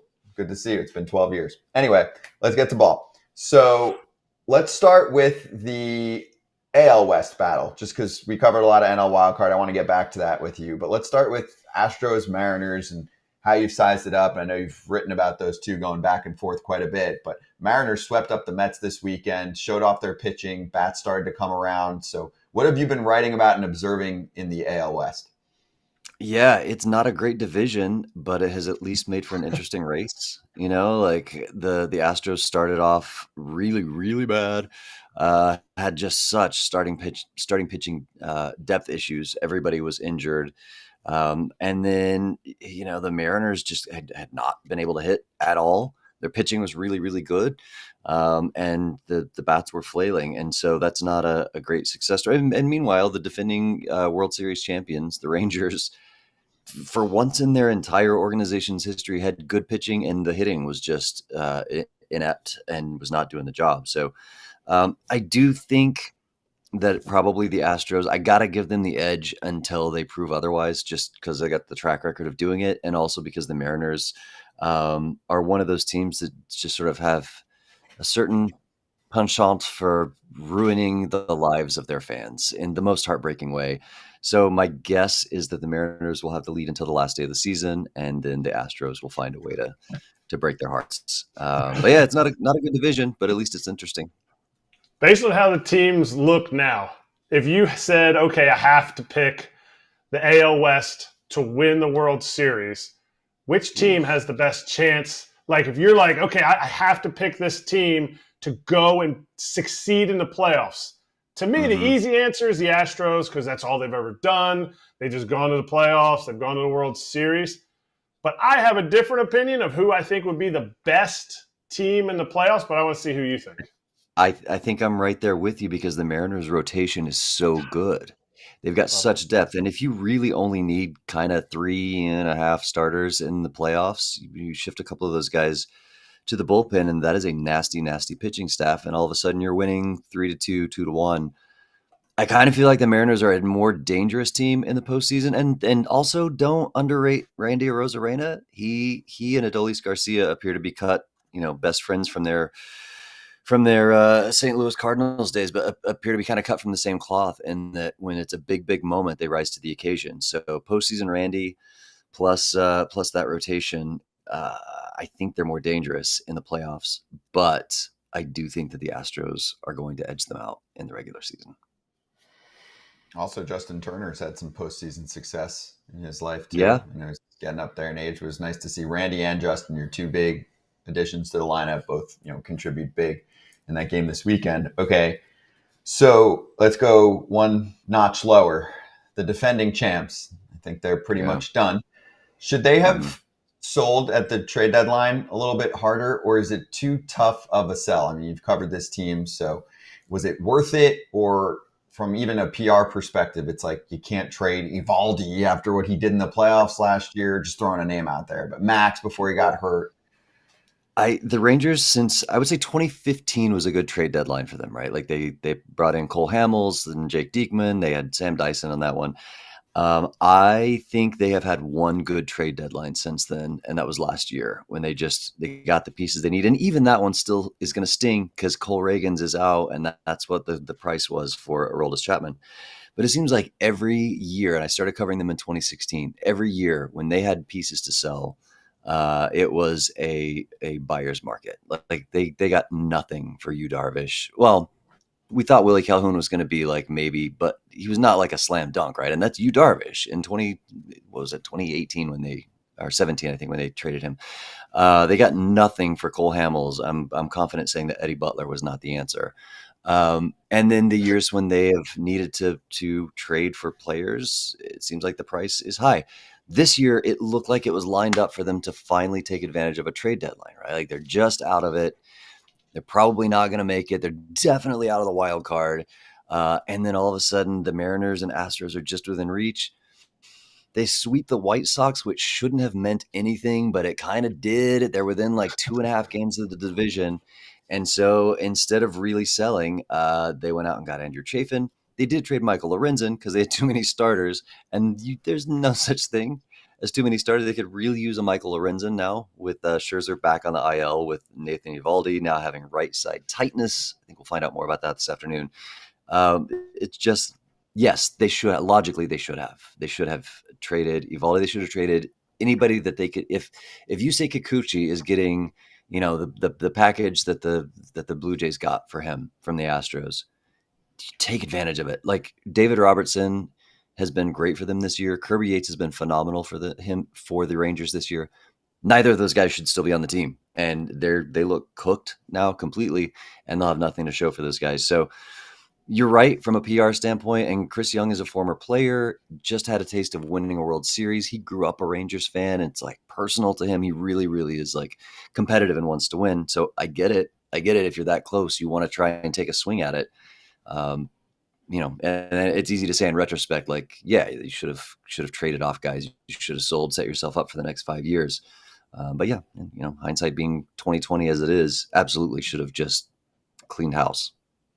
I have one comment you said about the Cole Reagans thing. Mm-hmm. If you trade Mike Trout, Giancarlo Stanton, Aaron Judge, and you win a World Series, it is the right trade. I don't care. Like to me, I just had a comment about that because I get it. I get it. Right. Hey, awesome for the Royals that they got Cole Reagans. Sucks. Yeah. Everybody would want an all-star left-handed pitcher who strikes out the world. You won a World Series. Sorry, Levi. Yes. I would trade your hat for a World Series win. Oh, 100%. You're exactly right. And I hope it didn't sound like, I just meant it stings a little. No, I know what you mean. Now, Levi would be like, well, that was a big cost for Aroldis Chapman, but you're 100% right. I think the phrase is flags fly forever. It was the first World Series in franchise history. Fans have been waiting for this since 1972, right? Like, yes, it was where if they had to trade, the Nolan Ryan Hall of Fame plaque to get that World Series, you do it. That's the price of playing, and it worked out. All right, Levi, I'm going to switch gears a little bit here. Enough Rangers talk because, like you said, they're kind of done. What about the NL West? Can the NL West get 4 teams in? Can the Dodgers win the division, the Diamondbacks, the Padres, and maybe the Giants steal that third wild card? Because that wild card race is wide open. And with what the Giants have coming in their pitching rotation, the way they're playing, could they possibly swoop in and have 4 NL West teams in? It is doable, right? The Diamondbacks and Padres have looked really good for the last, week and a half, 2 weeks, longer than that for both of those teams. They've been playing really well. It doesn't seem like it was that long ago that the entire NL wild card looked like a crapshoot, and there were like 9 teams that were on their way in. We're starting to see now, like the Pirates are 5 games out, so they're 1-9 in their last 10. I think they've cooked themselves. The The Reds, probably not. The Cubs have been kind of surprising. I'm just looking through the standings here. The Cardinals haven't been great lately.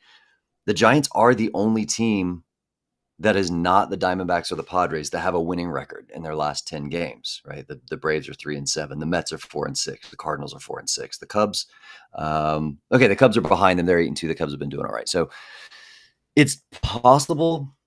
If I had to pick one, I would say probably the Braves or the Mets. One of those two gets in. I'm basing the Braves on the more stable body of work that they've done it more recently. The Mets could have the nod of just being so streaky this year. There have been times that they've looked awful. They did not look good in Seattle this week, but there have also been stretches where they look unbeatable. So I think one of those two teams probably sneaks into that third spot. But yeah, I mean, if it's 3 months from now and I just sort of wake up and here we are, and you tell me that the Giants got in and they made a run in the playoffs, yeah, that okay. I'm not super surprised by that. So I'm exposing my own ignorance here. We've never had that happen before, right? Like this is, no, because the playoffs format's so new. We've never had 4 teams from one division get in. Yeah, that'd be wild. And I feel like I'm actively rooting for that to happen now just because it's novel and weird. And also because it would make the Rockies just feel a little worse about their complete lack of logic and whatever it is that they're doing. Trying. I mean, their complete lack of trying. Yeah, just try, guys. And by try, I don't mean Chris Bryant. I mean, trade your closer when he's 38 years old and he's gonna be a free agent instead of giving him a 2-year extension, right? Like Daniel Bard is not. No disrespect to Daniel Bard, but that's a guy you trade, right? Come on. Yeah, Usually, most orgs do. Usually. Yeah, Ryan McMahon is having a career year, and a lot of teams were looking for a third baseman like that. I mean, you can't just say, I like him, he's a nice guy. And right, I mean, look, did I the team understand not want Elias Diaz or Stallings? I mean, nobody wants a backup catcher. Nobody. They're leaving after this year, or they're free agents. I understand that, we're emotionally connected to Charlie Blackmon. He's like the face of the franchise. I get it, but if you can get a double-A pitcher for Charlie Blackmon in a year where you're 11 million games under 500, trade Charlie Blackmon. You can sign him next year. He can come back and it'll be a whole new reunion tour, right? Like it'll be so much fun. Let him go have fun for a couple months instead of being having to play these games that don't matter. Let him go have fun. Guy. Yeah. Cruise control for a long time. I mean, that's what it is. All right, let's finish with this. Theory. Yeah. Oh, go ahead. Oh, just my theory on the Rockies is that actually this would make me respect them more if this is true. That they don't actually care about winning at all. That they are there for the vibes. Like, look, we get to hang out in Colorado. It's a nice field. Our fans aren't really giving us too much crap for not being good. So if they don't care, why should we care? Let's just go out and have a good time and play sandlot baseball 162 times a year and take all the pressure off. We don't have to care about that. We don't have to stress about it. We're having a good time. We're getting paid. So the ownership is they're like frat boys. They're like, we like being at college, but we'll just keep throwing the parties and everybody else can have a fun time around us. So the ownership are the frat boys of Major League Baseball. That's the only way that any of this makes sense to me. Some teams are run like corporations, which is sometimes a problem. Some teams are run like a mom and pop family business, which can also be a problem. The middle ground to me is the win, but this is the mom and pop. So it is what it is. Yeah. It's not trashing. I mean, love the fans. It's not being players are playing hard with care. Yeah.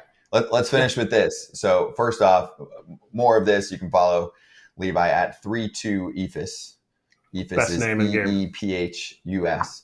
And let's finish with this. So you do the newsletter every day. Anything either recent or if you want to go further back that really stands out that either you wrote about or I know you guys plug a lot of the articles towards the bottom. So I'm assuming you read basically everything that The Athletic absorbs baseball-wise. So just anything that's really cool that would make someone that doesn't have a subscription hop on.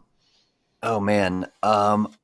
So this is from June, so it didn't come out recently, but our Missing Bats series that we did, it was a lot of our writers jumped in to help on that and basically told the history of this sea change we've seen in pitching, where it went from, once in a while you would get a Rob Dibble or a Nolan Ryan throwing 100 to all of a sudden everybody's sitting 96, touching 99. And kind of the technology that went behind it, but also the philosophy that went into it, and how early on the guys that were saying, like, here's what we need to do to increase strikeouts, right? Like they were sort of the Tom Houses and people like that were shunned.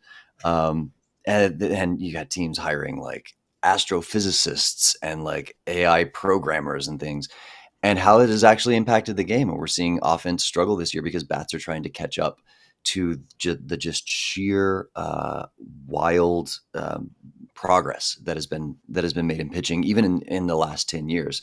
And it really, I think, laid it out. It's a 3 or 4 part series, laid it out in a way that made it easy to understand. Here's what happened. Here's why it happened. Here's why it worked. And what is baseball going to do now? They can't change every rule. At some point, the bats are going to have to catch up. Mm-hmm. I like it. Kratz said he's reading it. I definitely I can't believe I missed that. Sold. Anyway, need to know what the hat is. What's the hat? We're tight on time. So quick one on what this hat is. Not to just stay on theme with the Twitter username, but there is a company called EFUS League, and they do a lot of cool baseball paraphernalia. And my scorebooks that I would use when I was at the ballpark are the EFUS League half-liners. They're very compact. They're great. There's 81 of them, so 2 books is a whole season. Free plug for EFUS League. They're really good. They make great stuff. Boom. I like it. There you go. I like it. I like the font. Well, Levi, always a pleasure. Thanks for swinging by. Yep, there it is. Appreciate you, and we'll catch you down the road, okay? Anytime. Take care, guys. Thank you. Be right back. All right.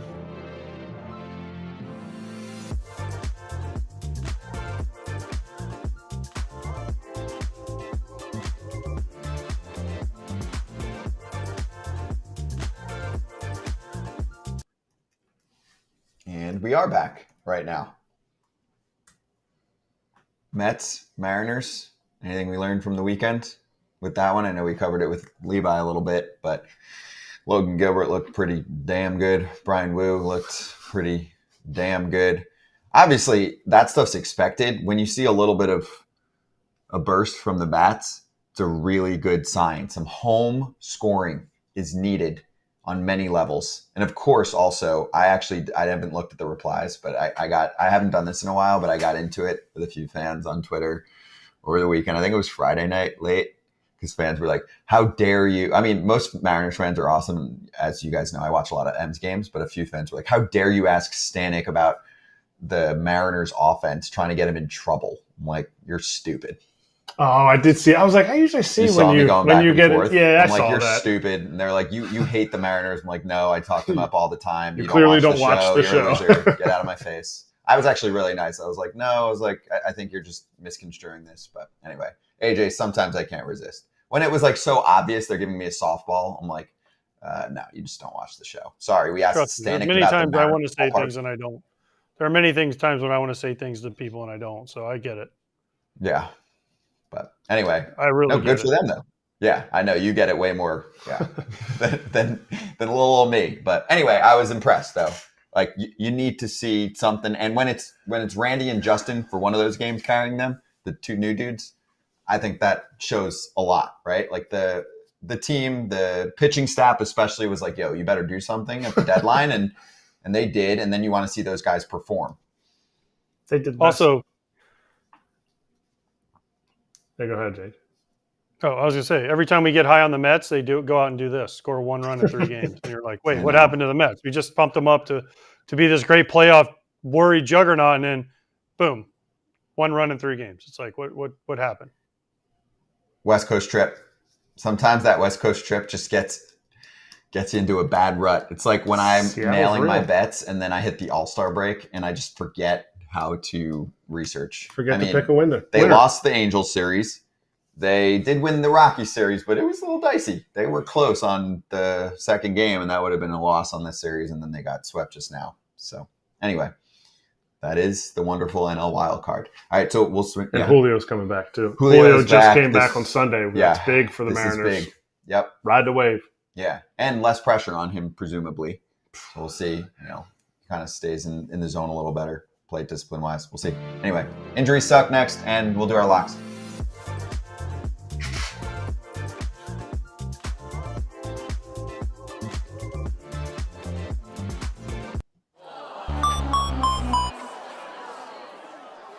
We need the positive sound, at least to start here. Trevor Story is from Gabrielle Starr, covers the team, friend of the show. She said, Story will take BP outside on Monday, today. Huge step. On top of that, Alex Cora, manager, just told us he's very confident Story's going to play again this season. Quote, I'm truly believing that he's going to be part of this. When he had this shoulder surgery, you were like, he's done, and it might even be a tough offseason. You just think. I think the guess was 4-6 months, something like that. And this is like That's 2 or 3. What is this? I stopped now? thinking about him. Yeah. I didn't even know it was going to be. Me Will he be able to throw hard enough from short? Like in the sense of like getting anything on it to where he's able to rip that front arm through? How about second or DH or something? I don't know. I don't know. Yeah, I have no idea, but that's crazy. This is great. If he comes back, it's awesome. It's awesome for him. And if he helps the Red Sox, it's great. It's great news. You always want to see guys get healthy and come back. So I'm all for this. Mm-hmm. But it's his front shoulder, right? It was his left shoulder. I think so. I can double check. I think it was his left shoulder. So to me, this team puts. I mean, it's part of my bet today. This team puts some runs up. Yeah, they had put a some tough runs weekend. up. They did, but they still put runs up, and they're going to need to hit. So you can't have somebody come back that doesn't have the juice that he needs on that front shoulder. So I think it was his left because he dove, and his arm went out when he. Like it looked like he separated it or something as he dove out, but I could be wrong. No, I think you're right. And then Tristan Casas could be back this week for them, is back this week for them, which is big, right? I guess. Yeah, they make a move there. Although Dom Smith has been playing good. Has he been? Mm-hmm. He has been. Okay, I'll look. By the way, it was left shoulder for him. Yeah. And lastly, we don't really have time, but just quick, Joe Ryan has the shoulder issue, the strain. It could be, that similar one, the right teres major that Max Scherzer dealt with. Yep. Could be the season.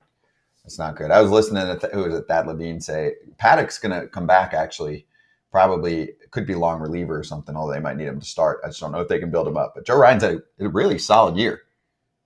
3.60 ERA, 1.15 ERA plus. Really good strikeout to walk numbers. But it looks like he could be done after 23 starts. That sucks. Velo is ticking up. Yeah, tough pick blow up starting for the pitching Twins. anytime you can. Pick it up when you can. Yeah, you never can have too much. Twins didn't do anything at the deadline, remember?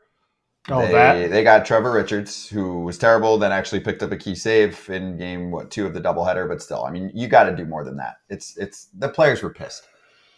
It was documented. You can look it up. Got to do more than that. They're making some call-ups now with some guys, try and get things going a little bit. All right, Lion, you take over.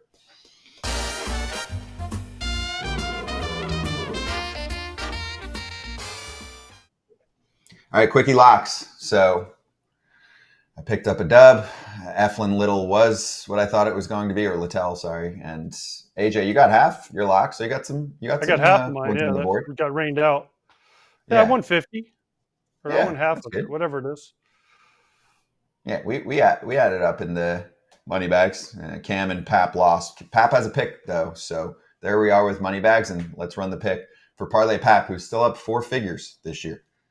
My people of FT, I'm about to go golf it up, but I got to give you this parlay first because it's a guarantee, and I got to give you that money. We got to get that cheese. Here we go. 2-game parlay. Number 1, Pirates, Padres, under. Hey, better bring your jock strap today because it's 2 big boys pitching against each other, so we're going to go under. And number 2, I'm taking the Yankees against the White Sox in the money line. Let's get that cheese. Oh, shocker! He's fading the White Sox. I mean, it's been successful. It's been successful. What is it if you bet if when they lost their 21 games in a row, if you bet $100, you just kept rolling it, you would have won like I don't know $700 grand. 700 crazy. Yeah, if you kept rolling, and then you have no one to stop. So, but it was a cute exercise. Yeah. All right, AJ, you want to go? Yeah, I'm looking at Giants Braves tonight. I'm just going Snell over, Sale over. That's it. Boom. Nice. Snell, easy. I think, is 7.5. I think Sale's 8.5. Both teams strike out a ton. Both pitchers have been on a roll. I think this should be a pretty easy one.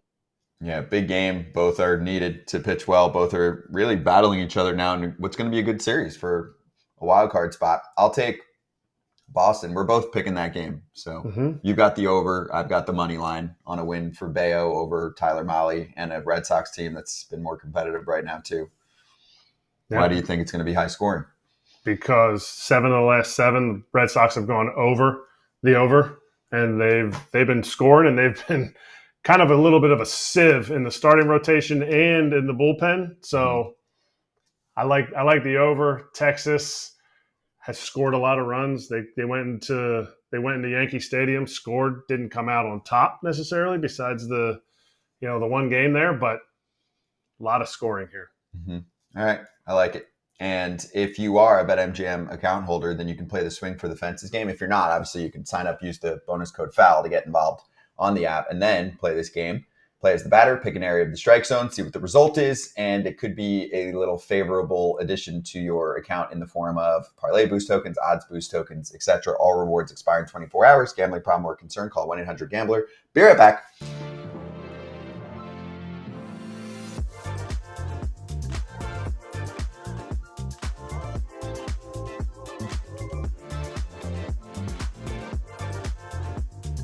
Hey, Cam, he won the Cy Young last year. I don't know if you know that or not. And he went to the offseason and didn't sign till like the end of spring training. So I got to ask him, what was that like? What was it like? Was it harder than you thought? Because I know you're a Boris guy and you're in Camp Boris and, you're throwing to hitters and you're doing this and doing that. But it's not a big league mound with big league guys. Like, was it harder than you thought to not go to spring training? Well, I knew it was going to be hard. When spring training started up, I was kind of shocked. I was like, how was the team not come after me to get me on the team for something that I thought was fair for my worth. And then going through it, it's like towards the end of spring, I'm like, man, this is crazy. Like, it just blew my mind. I was like, I'm still out here a free agent. You got big league teams that I know could use a pitcher like myself, and I'm still out here. And the offers, I mean, that was crazy. I just no offers, like nothing good, nothing even worth talking about. And then when the Giants came after me, I was pretty pumped. And then I started getting into it. We started spring, and I was like, man, I thought I was in like good shape, ready to go. And then I throw my first bullpen out there. And I'm like, yep, it feel like the first day of spring. Like, I felt bad. I was like, I threw 4 innings against hitters. Probably like 4 or 5 days.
Let's lap. We got a few minutes, so we got a lot to cover. Let's start with the news we learned from the weekend about Players Weekend coming when? Soon, right?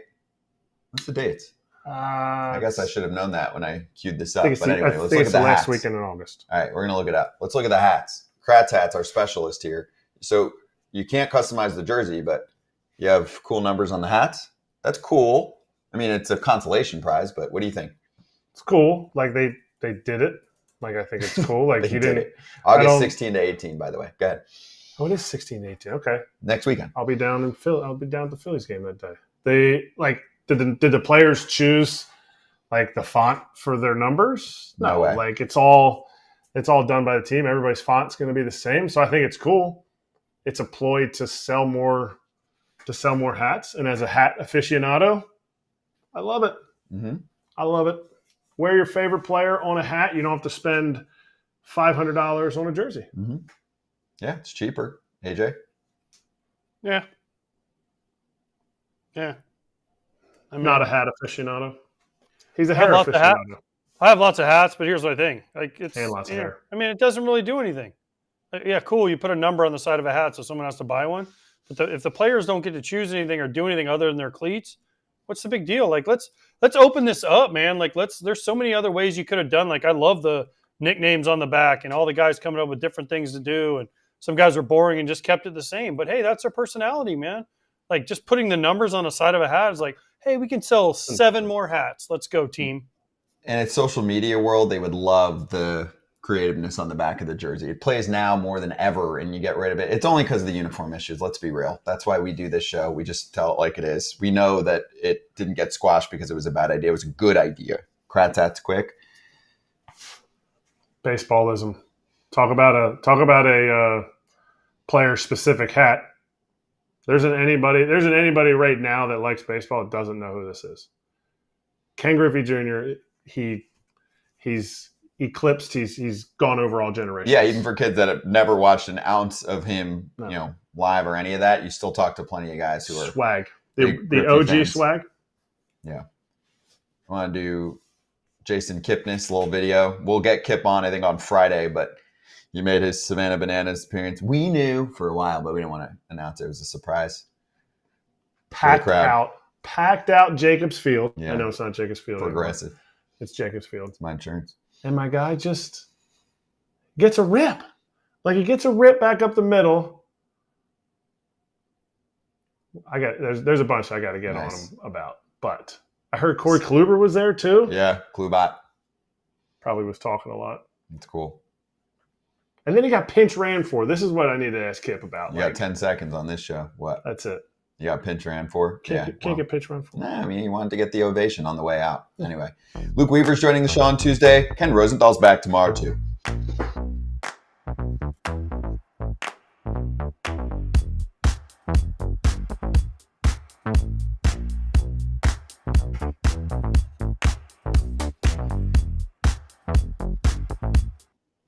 So here's the deal.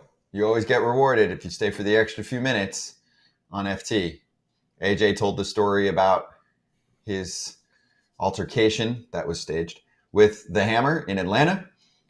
And apparently we have some video of it that we are going to show during these next couple minutes before you stay here and we flip you over to Dodgers territory. Here we go. Here we go, AJ. Give us the play-by-play. You look at the poor drill. He's losing already. Here we go. Watch who steps out and just Where drills are him. you? Watch, you'll see. They run a long ways. There we go. Oh, limping too. Oh my goodness. Oh, you hit the other guy. Oh yeah. And then the bucket's like, nope. And then the drill for the first time like ever wins. Look at him. Look at him go. Easy to root for. Oh, so you got 2 hits. You said you got 1 hit. You got 2 hits. I forgot about the other one. Yeah. The brush had Just no all idea it was together. coming. Yeah. The paintbrush had Brush no idea. was like, we didn't talk about this. He's like, I'm not the Hammer. The bucket was like, I'm out of here. No shot. Paint bucket was not having it. What was it? Fill the bucket? Fill the bucket, yes. Hammer and Hank is the one, and paintbrush is, I don't know who the paintbrush is. Yeah, but Ryan Lavarnway had to catch 18 innings that day. Oof. They were like, you look at the board and it's like Lavarnway catching both. Pierzynski, deck the Hammer. That's right. You're going like, where am I today? Oh, I got the Hammer. That was before Blooper, by the way. They had Homer, the mascot. They didn't even have Blooper then. Wow. I like Blooper Really? too. I don't know that I would or remember guy. that. They're like the They're the second and third. yeah. Second and third They're best. the modern, they're the Philly fanatic newer versions, right?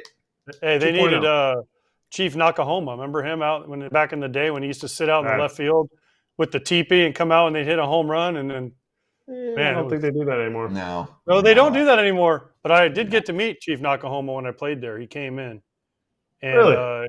he could not remember my name, so he signed a shirt for me. It said Chief Nakahoma, and he wrote the wrong name on it. It's amazing. My favorite mascot, actually, I'd like to replace all of those. Pasquatch.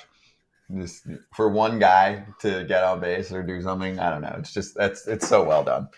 Anyway, oh wow, we had a good guest list tomorrow. That's why you stay for the extra bonus few minutes. Luke Weaver from the Yanks, Bailey Ober from the Twins, who's been on a little heater again, pumping up strikeouts this year too, and Kenny Ballgame. Ken Rosenthal's back. I'll be back in Florida with AJ. Dodgers territory is coming up next with Alana. And by the way, yeah, the Brewers are on it. The Brewers are on it for sausage race.